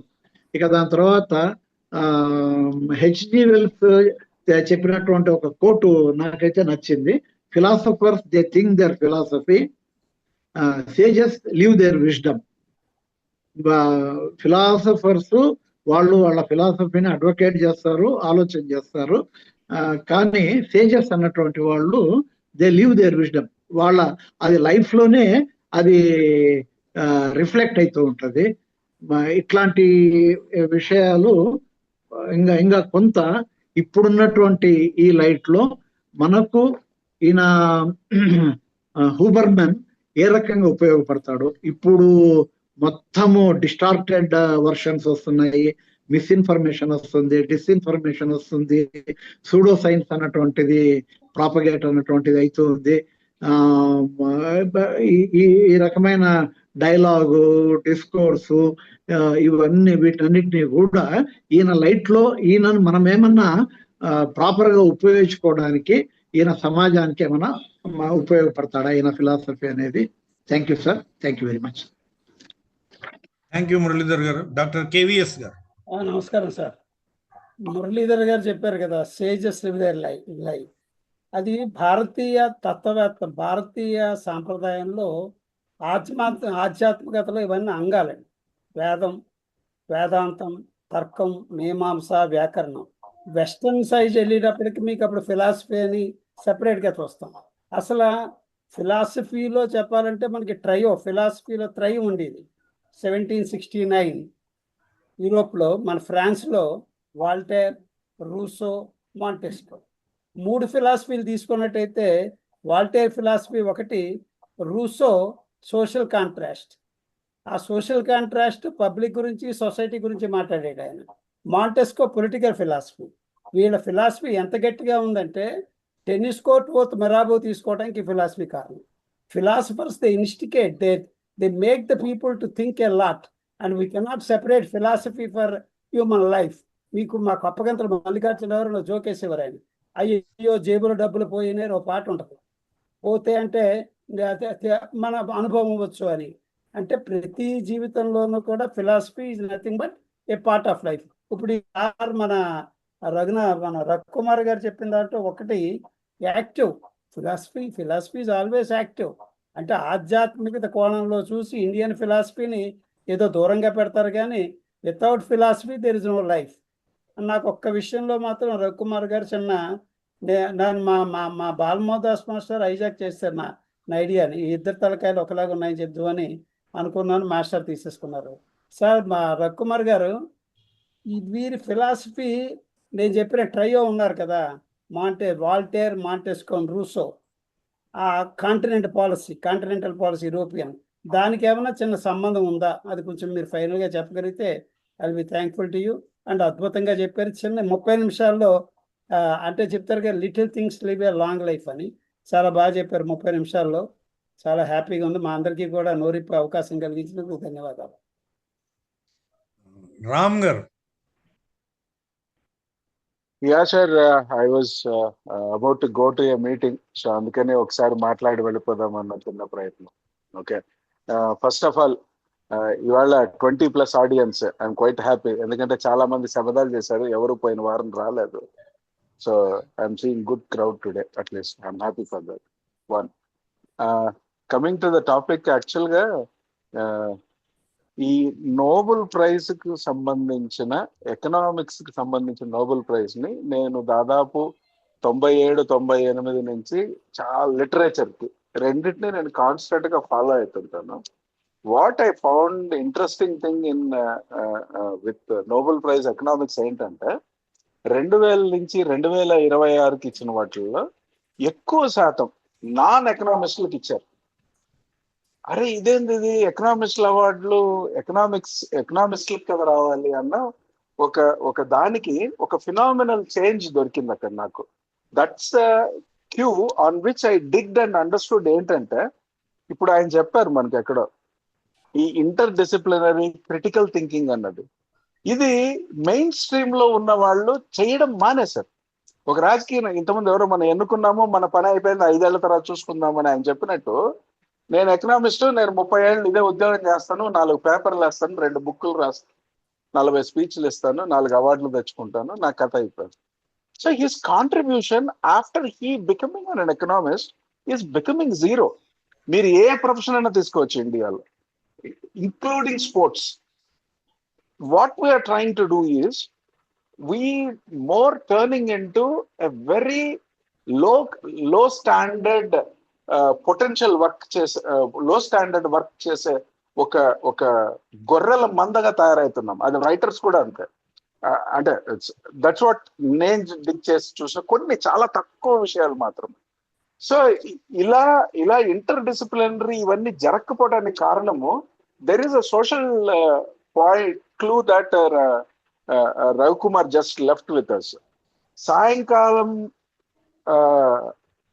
టీ షాపుల్లో కూర్చోనో, లేదా పొద్దున పూట కలిసో, లేదా ఇంకొక చోట కలిసి కొన్ని విషయాలు మాట్లాడుకోవడమే కాదు, కొన్ని విషయాలపైన నిర్ణయాలు కూడా తీసుకుంటారని చెప్పండి. ఇవాళ ఎవరు కలుస్తున్నారు? ఎవరు కలవట్లేదు.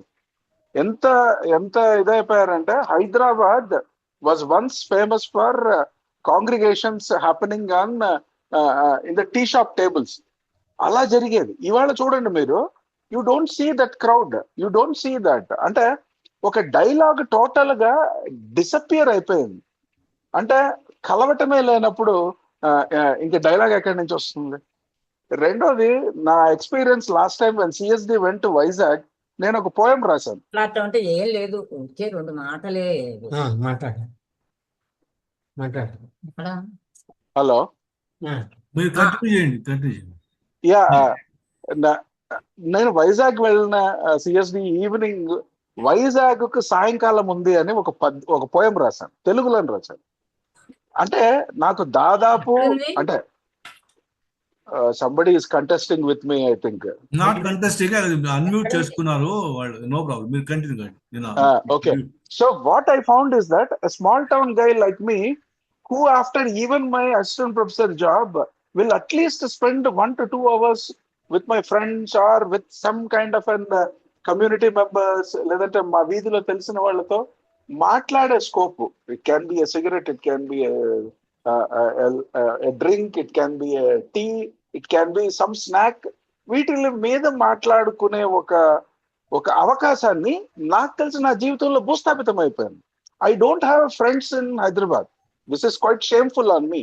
ఎందుకంటే I left long time a small town where inter disciplinary dialogue కానీ ఒక ఇంటర్ థాట్ ఎక్స్ప్రెషన్ కానీ ఉన్న ఒక కమ్యూనిటీని నేను అబాండన్ చేసి వచ్చేసాను, ఒక పెద్ద డ్రీమ్ సాధిద్దాము అని Hyderabad. So I lost in the way. అది గుర్తొచ్చింది ఇవాళ. And one more thing I have been seeing ఏంటంటే, పట్టిందేంటి ఏమన్నా జుడాయి దాంట్లో ఎట్లా వచ్చింది జుడాయి ఏంటి ఇప్పుడు పక్కేమో మీరు continue. more the tools and technology that we are trying to create, in creating the dialogue, people are becoming more and more lazy. మీరు ఒకటి రాసి పంపించండి, మనకు అదే ఆ ఒక రాసిన దానికైనా సరే, రాసేదానికైనా సరే ఎన్నో టూల్స్ ఉన్నాయి, టెక్నాలజీస్ ఉన్నాయి. కానీ look at the responses people give you.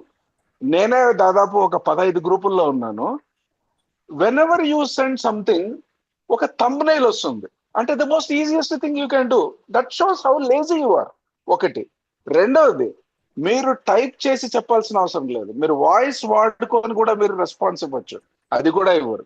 అంటే వాట్ ఈస్ ది, అంటే these are the things that I psychological. అంటే నేను ఎందుకు నాన్ ఎకనామిస్ట్ల గురించి చెప్పానంటే, ఒక డాక్టర్ కి ఎకనామిస్ట్ ప్రైజ్ ఎందుకు వచ్చింది, ఒక కన్స్ట్రక్షన్ ఇంజనీర్ కి ఎందుకు ఎకనామిస్ట్ ప్రైజ్ వచ్చింది, ఒక బిహేవియరల్ సైకాలజీ చెప్పే అతనికి ఎకనామిస్ట్ ప్రైజ్ ఎందుకు వచ్చింది అంటే, ఇలా అతను పంచుకున్న దానికి అప్రిసియేషన్ మేధావులు ఇవ్వకపోవడం మూలాన ఎవరో మూల కూర్చున్న ఒక వ్యక్తి, సార్ మీరు చెప్పిన పాయింట్ నా జీవితంలో జరుగుతోంది, మీరు చెప్పిండేది దీనికి నేను ఏం సహాయం చేయగలుగుతానో చేస్తాను అని ఇలా చెప్పడం మూలాన ఒక పాలసీ తయారవుతుంది. మన ఇండియాలో ఎంత స్టూపిడ్ అంటే, ఒక పాలసీ తయారు చేశామంటే అదేదో తెలుగు సామెతలాగా తాంబూలాలు ఇచ్చేసాము కొట్టుకు చావండి అని చెప్పే ప్రయత్నమే జరుగుతుంది. So I see the very idea of you becoming lazy is quite obvious. So ఇక్కడ డైలాగే కాదు, inter disciplinary dialogue is too high ask from us అన్నది నాకు అనిపించడము. I think thanks for the opportunity and the evening that I have been part of this. Thank you. Thank you, Ram. Anybody else? Yes, మాట్లాడండి. Yes, sir. Hello, మాట్లాడండి please. మాట్లాడండి. నా పేరు రాజ్యలక్ష్మి అండి. మేము అదే తాత్విక పత్రికలో ఎడిటోరియల్ బోర్డులో పనిచేస్తున్నాం. అవునండి,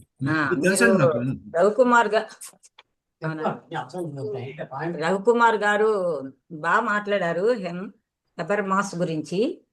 నిజానికి అంటే ఈ రోజు అంటే వేదాంతం అనే ఈ ఫిలాసఫీని, వేదాంతం అంటే ఏదో పడకుర్చి మేధావులు చేసే చర్చల్లాగా జనంలో అదొక అభిప్రాయం పడిపోయింది.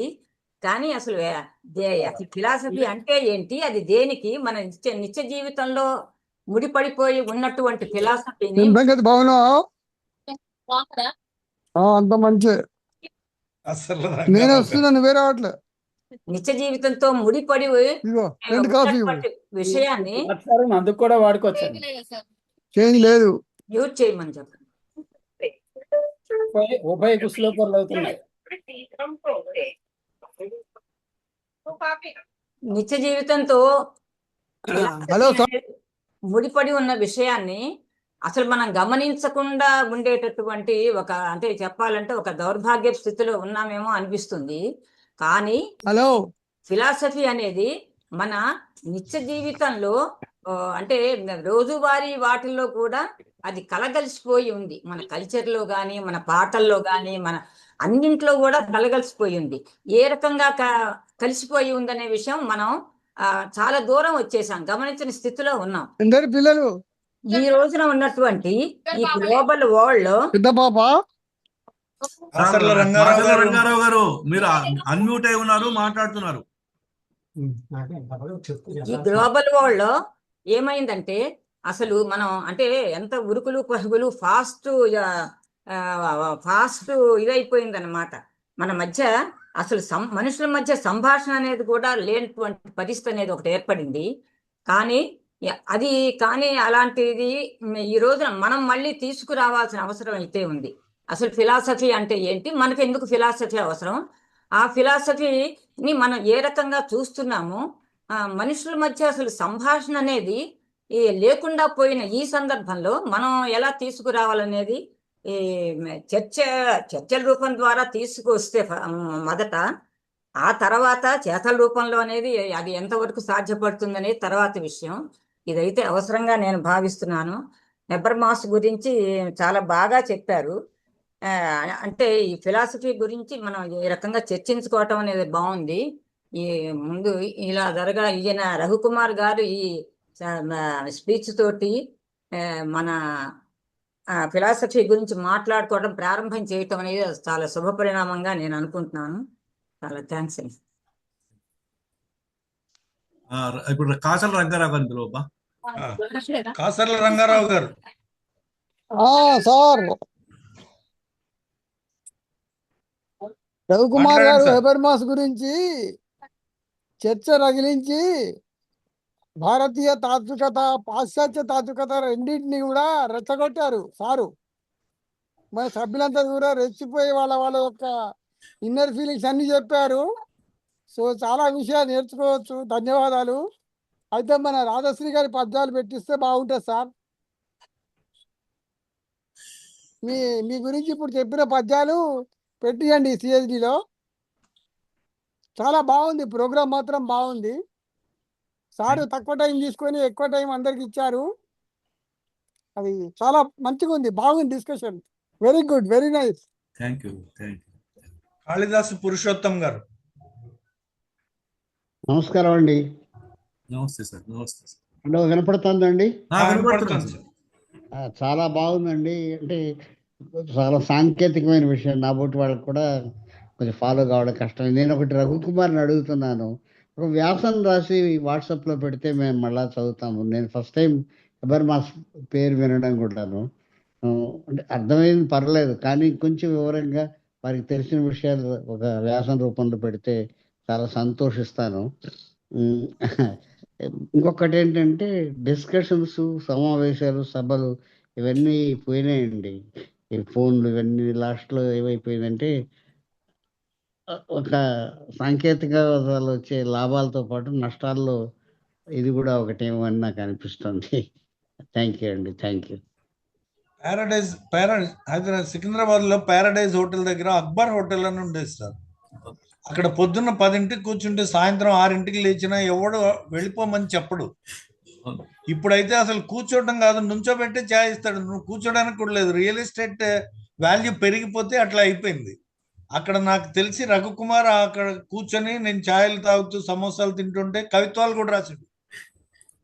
ఆ టేబుల్ మీద కూర్చొని 2 గంటలు 3 గంటలు కూర్చునేవాళ్ళం. ఆ అవకాశాలు ఇప్పుడు లేవు.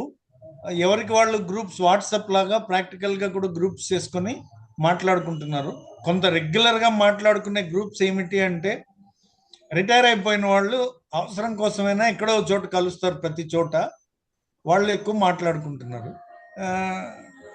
ఇది రెగ్యులర్ గా యాక్టివ్ గా ఉండే వాళ్ళకి స్పేస్ కష్టం అవుతుంది. నెక్స్ట్ సార్, 1+ CPH సంథింగ్ ఉంది. అది ఎలా పిలవాలో తెలియలేదు నాకు. అదే మీ పేరు కనబడటం లేదు సార్. 1+. సార్ టీవీ రావు గారు సార్, అన్మ్యూట్ చేసుకోండి. అన్మ్యూట్ అవ్వండి టీవీ రావు గారు. హలో సార్ వినపడుతోందా? వినపడుతుంది. అందరికీ నమస్కారం సార్. ఒక్క విషయం చెప్పదలుచుకున్నా. నాకు అర్థమైంది అసలు మొదటి నుంచి ఫిలాసఫీ అంటే ఎక్కువ మటుకు అందరూ కూడా దూరంగానే ఉండేవాళ్ళు. ఎవరో వాళ్ళు ఏదో చెప్పారో అది అర్థం కాదు అన్నట్టుగానే ఉండేది.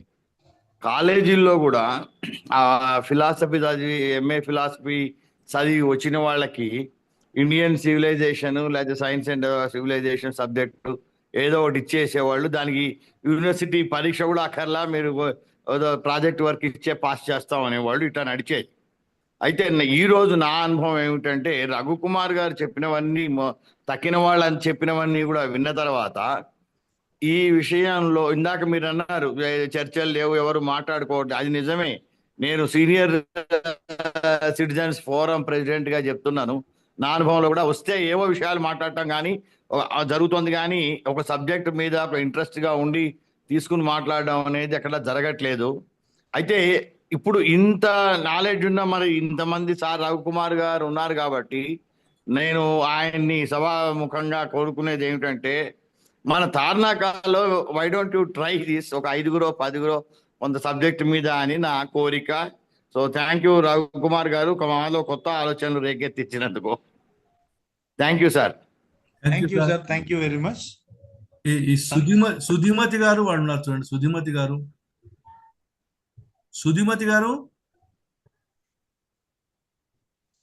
ఒక్క నిమిషం. చాలా బాగుందండి. అసలు ఫిలాసఫీ అంటే ఎంత నిత్య జీవితానికి పనికి రావాలి, దానికి డిస్కోర్సెస్ ఉండాలి, దానికి డిస్కషన్స్ ఉండాలి అనేది చాలా ప్రాక్టికల్ విషయాలు చాలా చెప్పారు. కానీ అందరూ చెప్పినట్టుగా ఈ రోజుల్లో దాని ప్రాక్టికాలిటీ కూడా ఎంత ఫెసిలిటీ ఉందో ఇప్పుడే పెట్టాను నేను.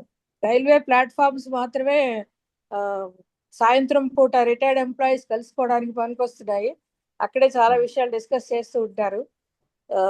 జనరల్ గా లేడీస్ కి ఇదివరకు రోజుల్లో లేడీస్ కనీసం ఒకళ్ళింటో ఒకళ్ళు కలుసుకునేవారు. ఇప్పుడు అది కూడా లేదు. ఎవరి టీవీల ముందు వాళ్ళు కూర్చుంటున్నారు. ఒకవేళ కలుసుకుంటే ఏదో లలిత శాస్త్రం చదువుకుందామా అనడమే కానీ ప్రాబ్లమ్స్ డిస్కస్ చేసే వాళ్ళు ఎవరు లేరు. ఇది చాలా కొరతగా ఉంటున్న విషయం. యూట్యూబ్లో చూస్తే అసలు మనకి ఏం వింటున్నావో ఏం అర్థమవుతుందో తెలియకుండా ఉంది. చాలా మంచి టాపిక్, చాలా చాలా సింపుల్ గా ఎక్స్ప్లెయిన్ చేశాను. నేను అసలు ఆ ఫిలాసఫర్ గురించి నాకేం అర్థమవుతుంది లేదు, నేను రావద్దు అనుకున్నాను అసలు. కానీ చాలా చక్కగా చెప్పారు. Thank you very much.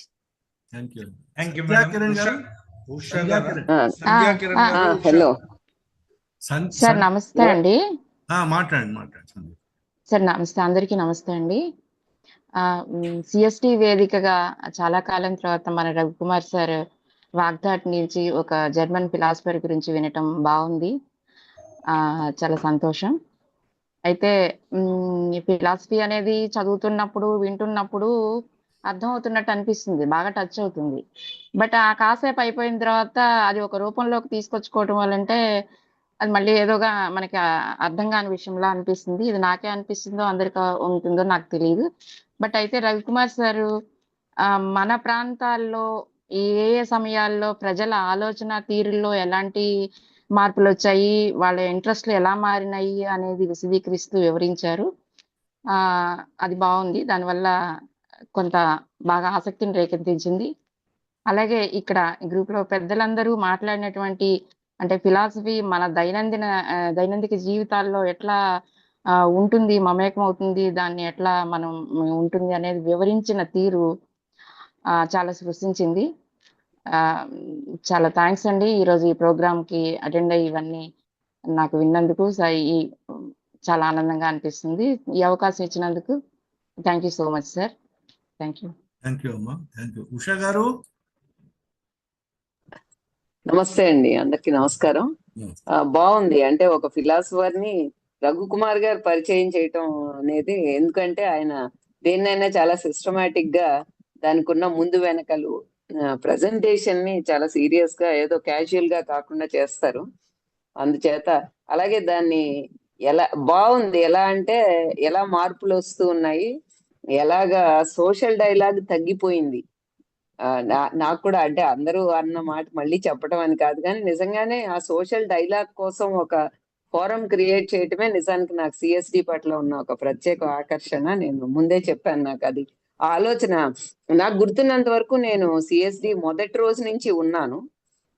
ఎందుకంటే స్ప్రెడ్డింగ్ లైట్ లో కలిసినప్పుడు ఇలా ఒకటి పెట్టాలనుకుంటున్నాను అని రఘుకుమార్ గారు అనటం, మొదటి నుంచి నేను అందులో భాగంగానే ఉన్నాను. అయితే తరచుగా రావటం అనేది ఈ మధ్య కాలంలో పెరుగుతూ వస్తుంది నాకు సమయం దొరకటం వల్ల. హెబర్మాస్ గురించి ఇద్దరు మాట్లాడినవి ఇప్పుడు లేటెస్ట్ గా సంధ్యా కిరణ్ గారు మాట్లాడిన మాటలు కూడా నిజం. ఇందులో ఏంటంటే ఇప్పుడు అంటే ఆ విషయంగా తెలిసినట్టు ఉంటుంది, కానీ అది ఇంటోటో మన అవగాహనకి రావటం ఇవన్నీ కొద్దిగా కష్టంగా ఉంటాయి. ఎవరో ఒకసారి మీరు ఎలాగూ పవర్ పాయింట్ ప్రజెంటేషన్ చేశారు కాబట్టి దాన్ని ఒక చిన్న పరిచయ వాక్యంగానో పరిచయ వ్యాసంగానో రాస్తే బాగుంటుంది. ఆ వాట్సాప్ లో పెడితే మళ్ళీ ఇంకొకసారి, లేదా ఓన్లీ మీరు ఇప్పుడు చేసిన ప్రజెంటేషన్స్ వి పెట్టినా బానే ఉంటుంది. మీకు ఏది వీలుగా ఉంటే అది పెట్టండి తప్పకుండా. ఇంకా ముఖ్యంగా చెప్పాల్సింది రామ్ లోతైన అబ్జర్వేషన్స్ ఉంటాయి. మీరు ఎప్పుడు అంటుంటారు, తను ఏదో అంటారు రఘుకుమార్ గారు, నేను మర్చిపోతూ ఉంటాను, ఆయనలో ఒక గొప్ప పరిశీలకుడు ఉన్నాడని ఎవరితోనో పోలిస్తుంటారు. నిజంగానే చాలా లోతైన పరిశీలనలు ఉంటాయి. చాలా క్యాజువల్ గా చూస్తూ లోతుగా చూసి మళ్ళీ దాన్ని చాలా క్షణాల్లో చెప్పేస్తాడు. Very lucid presentation of whatever is there in his mind. అలా చెప్పడంలో చక్కని విషయాలు చెప్పాడు తను. ఏంటంటే ఎందుకు అవుట్ ఆఫ్ వాళ్ళని ఇస్తున్నారు అనే దాని మీద బాగుంది అది. ఇప్పుడు నిజంగా ఈ హెబర్మాస్ గురించి వినటంలోనే ఎలాగ సోషల్ మీడియా వచ్చిన తర్వాత చర్చలు తగ్గిపోయాయి. ఆ సోషల్ మీడియా ఒక కారణము, నేను అనుకోవటం ఇంకొక రెండవ కారణం ఇండివిజువలిజం పెరగటము.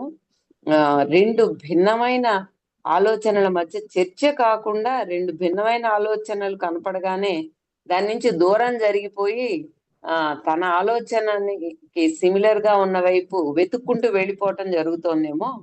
అందుకని డిఫరెంట్ వేదికలు, పోనీ కనీసం ఆ వేదికల్లో కూడా మళ్ళీ పెద్దగా చర్చలు ఏమి జరగట్లేదు. మళ్ళీ అక్కడ కూడా ఎవరికి వాళ్ళు ఒక ఫిక్స్డ్ దానిలోనే వెళ్తున్నారు అని అనిపించింది. బాగుంది. నాకు కూడా ఏమనిపించిందంటే ఒకసారి మళ్ళీ ఇంకొకసారి ఒక రోజు సమయంలో ఐదర్ మీ పవర్ పాయింట్ ప్రజెంటేషన్ లేకపోతే మీ ఒక వ్యాసం ఉంటే బాగుంటుంది వాట్సాప్ లో అనిపించింది. అది. థ్యాంక్ యూ, అందరికి ధన్యవాదాలు. థ్యాంక్ యూ అమ్మా. Thank you. ప్రసూన.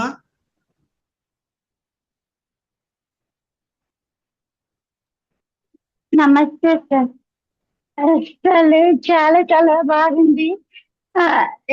అసలు నేను మీటింగ్ కానీ అసలు పేరు కూడా వినలేదు ఈ జర్మన్ తాత్వికవేత్త గురించి.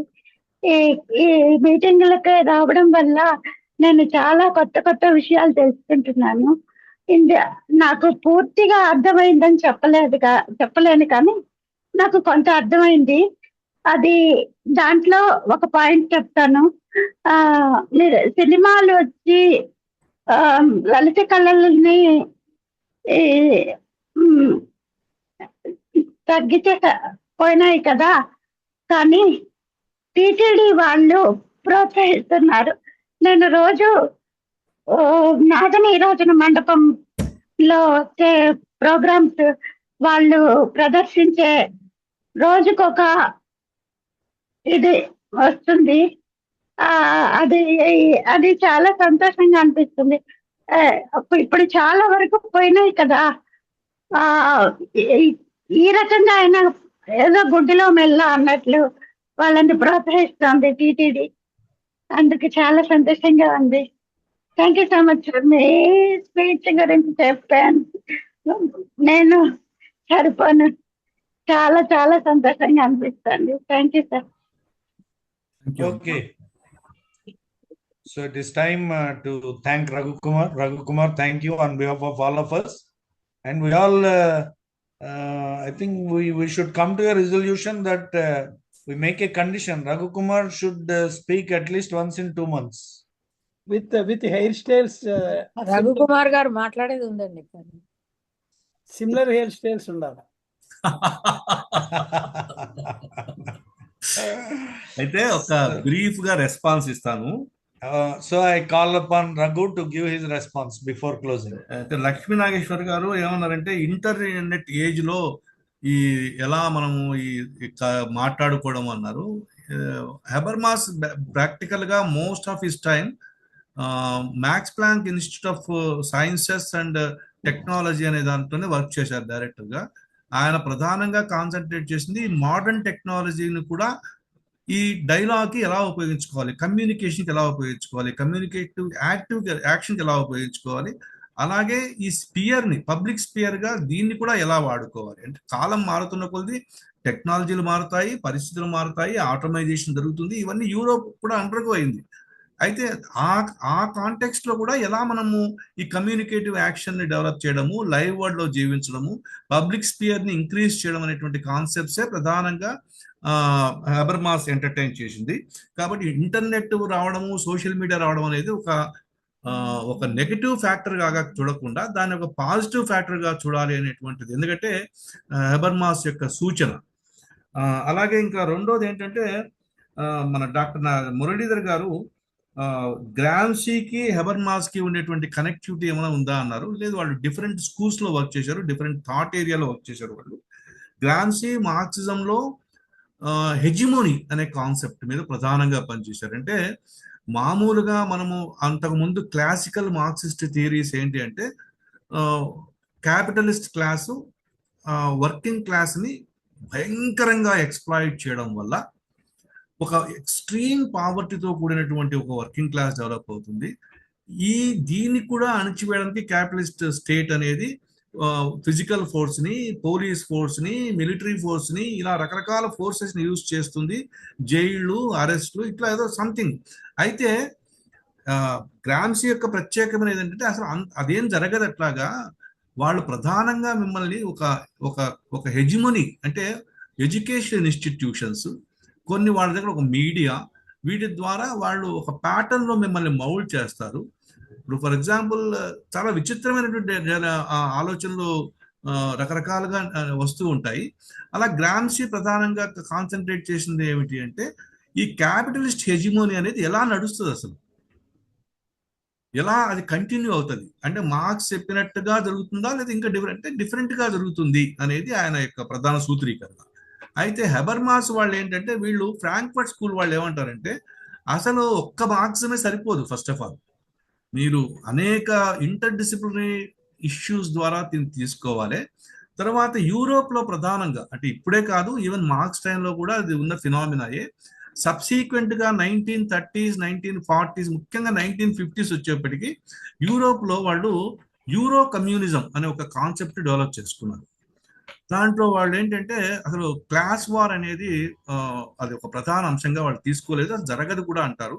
అప్పటికే బలమైన డెమోక్రసీస్ మా దగ్గర ఉన్నాయి కాబట్టి, బలమైన డెమోక్రటిక్ ఇన్స్టిట్యూషన్స్ ఉన్నాయి కాబట్టి మేము నెగోషియేషన్స్ ద్వారా, బార్గెనింగ్ ద్వారా మరింత మరింత మరింత ఎన్లైటెండ్ సొసైటీ లేకపోతే ఇంకా మరింత లిబరల్ సొసైటీని కన్స్ట్రక్ట్ చేసుకుంటాం కాబట్టి అని యూరో కమ్యూనిజము డెమోక్రసీని, మల్టీ పార్టీ డెమోక్రసీని కూడా యాక్సెప్ట్ చేసింది. దానికి చాలా మంది థియరిటిషియన్స్ ఉన్నారు, నేను అందులోకి ప్రత్యేకంగా వెళ్ళటం లేదు. కానీ మీకు బాగా కనబడేటువంటి ఒక్క వ్యక్తి అంటే డిజ్లాస్ అని చెప్పచ్చు, మిలోవన్ డిజ్లాస్. మిలోవన్ డిజ్లాస్ ఇది మన న్యూ క్లాస్ అనే ఒక పుస్తకం రాస్తారు, చాలా అద్భుతమైన పుస్తకం అది. దాంట్లో అసలు ఈ క్లాసెస్ పార్టీ ఇట్ సెల్ఫ్ ఎలా క్లాస్ గా మారుతుంది అనేది 1950s లోనే రాశాడు, కొత్తగా ఏం కాదు. సో అందువల్ల అసలు ఆ క్లాస్ థియరీ ద్వారా కాదు, యూరోప్లో డెవలప్డ్ డెమోక్రసీస్ ఉన్నాయి కాబట్టి పార్లమెంటరీ ఇన్స్టిట్యూషన్స్ ద్వారా మల్టీ పార్టీ డెమోక్రసీలో కూడా మనం సోషలిజం వైపు వెళ్ళొచ్చు అనేటువంటి కాన్సెప్ట్ని యూరో కమ్యూనిజం తీసుకుంది. ఇప్పుడు ఈ యూరో కమ్యూనిజం యొక్క ఇన్ఫ్లుయెన్స్ కూడా ఈయన మీద ఉంటుంది, హెబర్మాస్ మీద. సో వీళ్ళంతా ఏంటంటే ప్రధానంగా ఓపెన్ డైలాగ్, తర్వాత పబ్లిక్ స్పియర్లో ఎక్కువగా మాట్లాడుకోవడం అనేది, మనం పబ్లిక్ స్పియర్లోకి ఎక్కువగా వెళ్ళి ఎక్కువగా లైవ్ వరల్డ్లో నిరంతరం కాంటాక్ట్లో ఉంటూ నెగోషియేటెడ్గా, ఎందుకంటే ఈయన ప్రాగ్మటిజం అనేది ఒక ప్రధానమైన స్కూల్ వీళ్ళకి, క్రిటికల్ థియరీ వాళ్ళు. ఈయన హెబర్మాస్ ఇటు క్రిటికల్ థియరీ ఆఫ్ ఫ్రాంక్ఫర్ట్ స్కూల్ని, అటు ప్రాగ్మటిజం ఆఫ్ ది అమెరికాని రెండింటిని కంబైన్ చేయడానికి ట్రై చేస్తారు. ప్రాగ్మటిజంలో ఏంటంటే ఏది పాసిబుల్, ఎంత మేరకు పాసిబుల్ అంతవరకు ముందుకెళ్ళాలి లిబరల్ సొసైటీ క్రియేట్ చేయడానికి. సో ఆ రకమైనటువంటి కాన్సెప్ట్ వీళ్ళు తీసుకున్నారు. కాబట్టి మీటింగ్ పాయింట్ అంటూ ఏం పెద్దగా లేదు హెబర్మాస్ కానీ లేకపోతే గ్రామ్సీకి కానీ. ఇక డాక్టర్ కేవిఎస్ గారు ఫిలాసఫర్స్ యొక్క ఇంపాక్ట్ మాట్లాడారు. వోల్టేర్, మాంటెస్క్యూ, రూసో వాళ్ళు ప్రధానంగా పొలిటికల్ థియరీలో మాత్రమే వస్తారు సార్. ముఖ్యంగా దాన్ని ఏమంటారంటే మనము ఈ కోఆపరేటివ్ సిస్టమ్ ఆఫ్ లివింగ్ అనేటువంటి కాన్సెప్ట్లో వీళ్ళ రూల్స్లో ప్రధానంగా వస్తారు. అయితే వీళ్ళ గురించి కూడా మనం సెషన్ సపరేట్గా పెట్టుకొని మాట్లాడుకుందాం. మీరు అన్నట్టు you are already well studied subject చదువున్నారు కాబట్టి మీ ద్వారానే ఒక సెషన్ పెట్టుకుందాం దానికి. ఇంకా నెక్స్ట్ రామ్ ఈ ఇంటర్ డిసిప్లినరీ దీని గురించి మాట్లాడారు. నోబెల్ ప్రైజు లో ఇలాంటి ఎకనామిక్స్ చాలా మందికి ఎందుకు రాదు అంటే వాళ్ళు పూర్తిగా అది ఒక డిఫరెంట్ ఏరియా. ఇప్పుడు for example first time Nobel prize పెట్టినప్పుడు 1901లో అందరూ ప్రపంచమంతా ఏమనుకుందంటే మొదటి literature award will go to లిటరేచర్లో, అంటే సాహిత్యంలో మొదటి Nobel prize will go to Tolstoy అనుకున్నారు. ఎందుకంటే టాల్స్టాయ్ అప్పటికి చాలా పెద్ద ఫిగర్, ఎన్నో పుస్తకాలు రాశాడు, ఎంతో ఇన్ఫ్లుయెన్షియల్ పర్సనాలిటీ. కానీ ఆయనకు కాకుండా ఎవరో ఇంకొక ఫ్రెంచ్ పోయిట్కి వెళ్తుంది అది. అప్పుడు ఆ ఫ్రెంచ్ పోయిట్ ఎవరు అప్పుడు రీసెర్చ్ స్టార్ట్ అవుతుంది. అతను చాలా డిఫరెంట్ ఫిలాసఫరు, అతను డిఫరెంట్ సాహిత్యవేత్త. అట్లా అంటే ఎందుకు పోతుంది అనే దానికి వాళ్ళ క్రైటీరియా వేరే, నోబెల్ ప్రైజ్ క్రైటీరియా వేరే. చాలా మందికి ఇప్పుడు గాంధీకి పీస్ ప్రైజ్ ఇవ్వలేదు వాళ్ళు, ఎందుకంటే Gandhi was fighting against the colonial state కాబట్టి అతనికి పీస్ ప్రైజ్ ఇవ్వలే వాళ్ళు. అట్లా ఇంకా చాలా ఉన్నాయి ఎగ్జాంపుల్, ఒకటని కాదు, చాలా వండర్ఫుల్ ఎగ్జాంపుల్ చాలా ఉన్నాయి. కాళిదాస్ పురుషోత్తం గారు, నేను వీలైతే రైటప్ రాయడానికి ట్రై చేస్తాను, వీలైతే ఉష గారికి కూడా ఇస్తాను తెలుగులో రాసి, అది వారికి ఏమన్నా వారి తాత్విక మ్యాగజైన్కి ఏమన్నా ఉపయోగపడుతుందేమో ప్రయత్నం చేస్తాను. Thank you very much for your kind words and helping us. అంటే యాక్చువల్గా ఫిలాసఫీ నేను ఎందుకు సోషల్ డైలాగ్లో ప్రథమంగా మేము ఏంటంటే సాధారణమైన చర్చతో పాటు కొంత సీరియస్ ఫిలసాఫికల్ డిస్కషన్స్ కూడా జరగాలని కోరుకున్నాం. అది అది అది ప్రాక్టికల్గా మనలో కొంత ఎన్లైటన్మెంట్ వైపు తీసుకెళ్ళాలి అనేటువంటిది. అయితే మీరందరూ అన్నట్టుగా ఖచ్చితంగా నేను వెస్టర్న్ ఫిలాసఫీ మీద ఇంట్రడ్యూస్ చేయడానికి నా ప్రయత్నం నేను చేస్తాను. అలాగే మనకు డాక్టర్ కేవిఎస్ గారు ఉన్నారు, ఆయన ఇండియన్ ఫిలాసఫీలో మంచి అథారిటీ. అలాగే కొన్ని ఏరియాస్ ఆఫ్ వెస్టర్న్ ఫిలాసఫీ కూడా ఆయనకు మంచి ఇన్రోడ్స్ ఉన్నాయి కాబట్టి విల్ డెఫినెట్లీ ఇస్తారు. అట్లా ఇంకెవరైనా ముందుకు వచ్చినా కానీ will accommodate their ideas in the. అయితే 2 నెలలకు ఒకసారి ఒక చర్చ పెట్టుకుందాం అనేది బాగానే ఉంది. కానీ ఏంటంటే ఒక సిరీస్ లాగా జరిగితేనేమో కాంప్రహెన్సివ్ ఐడియా వస్తుంది. అంటే ఒక వరుసగా ఒక 6 సెషన్స్ అనుకున్నాం అనుకోండి, అప్పుడు ఏంటంటే ఒక కాంప్రహెన్సివ్ లుక్ వస్తుంది. 2 నెలలకు ఒకసారి పెట్టుకున్నాం అనుకోండి, అప్పుడు ఏమవుతుందంటే మధ్యలో ఎక్కడ బస్ మిస్ అయ్యి మళ్ళీ ఎక్కడి నుంచో స్టార్ట్ అవుతుంది. ఇవన్నీ డిఫికల్టీస్ ఉన్నాయి. అందరం will have a discussion and decide the matter, not so urgently. So thanking you all. Ravikumar గారు చిన్న మాట సార్, ఇండివిజువల్ ఫిలాసఫర్స్ కాకుండా ఫిలాసఫీలో డిఫరెంట్ ఏరియాస్ తీసుకుంటే చాలా మంది ఫిలాసఫర్స్ కవర్ అవుతుంటారు. అవును సార్, అది కూడా ఉంది. ఫర్ ఎగ్జాంపుల్ డెమోక్రసీ మీద ఫిలాసఫర్స్ ఏం మాట్లాడారు. అవును సార్, అలా పెట్టుకుంటే మీకు ఏమవుతుందంటే we can cover so many people in less number of days. అలాగే సార్, అదే కొన్ని చోట్ల వేర్ రిక్వైర్డ్ ఏరియాలో క్లబ్ చేయాలి, where it is essentially required individual గురించి కూడా మాట్లాడాలి. ఇప్పుడు గ్రాంసీ గురించి మాట్లాడాలంటే ఇండివిజువల్ గానే మాట్లాడాలి, సపరేట్ కాంట్రిబ్యూషన్ ఉంటుంది, అట్లా మాట్లాడాల్సి ఉంటుంది. చూద్దాం, అయినా కానీ అన్ని డిస్కస్ చేద్దాం తప్పనిసరిగా. Will have a discussion. మన అవసరమైతే ఓపెన్ చేసేసి సిఎస్డి వాట్సాప్ ఫోరం ని will have a discussion in that. But ఒకటి కంపల్సరీ అంటే ఈ ఐడియా బాగుందండి. అంటే వరుసగా 6 వారాలు మాట్లాడుకోవటం అనేది, అంటే నేను మెయిన్ గా మనం ఈ మధ్య ఒకసారి ఏ సందర్భంగానో వరుసగా పొలిటికల్ ఇండియా భారతదేశ చరిత్రని అన్నట్టుగా మీరు ఎవరెవరి పాత్ర ఏంటి అంటూ మాట్లాడిన ఆ 5-6 వరుసగా తీసుకొని అలా పెట్టుకోవటం నిజంగానే ఒక కాంప్రిహెన్సివ్ ఇది వస్తుంది. ఎప్పుడో 2 నెలలకు ఒకసారి అది ఒకళ్ళ గురించి మాట్లాడితే మీరు చెప్పినట్టు ఆ కనెక్టివిటీ పోయే అవకాశం ఎక్కువ ఉంటుంది. అలా తీసుకుంటే బాగుంటుంది. అయితే అప్పుడు మీకు 6 వారాల్లో ఏమంటారు స్ట్రెంగ్త్ తగ్గుతుందేమో, నేను చెప్పలేదు. భయం ఉందండి. అయినా కానీ it is worth. It can be made alternate weeks also. Alternate weeks చూద్దాం, డిస్కస్ చేద్దాం. అదే okay thank you all right అండి for all your wonderful patient hearing. నాకు తెలుసు ఫిలాసఫీ మాట్లాడేటప్పుడు ముఖ్యంగా వెస్టర్న్ ఫిలాసఫీలో కొన్ని కీ ఏరియాస్ చాలా టఫ్ గా ఉంటాయి, చాలా టైట్ రోప్ వాకింగ్ చేయాల్సి వస్తుంది వాటిలో. Thank you all sir, thank you all. Thank you Prakash for your wonderful. Thank you Raghu, thank you participants. So Swarnalatha గారు రాలేదు, అందుకని నేను ఉన్నాను. అదే షాపింగ్కి వెళ్ళారట. Okay, I seek your pardon for any shortcomings. Thank you. Thank We'll you meet all. next week with another topic, another person to give a lecture. Thank you. Thank you.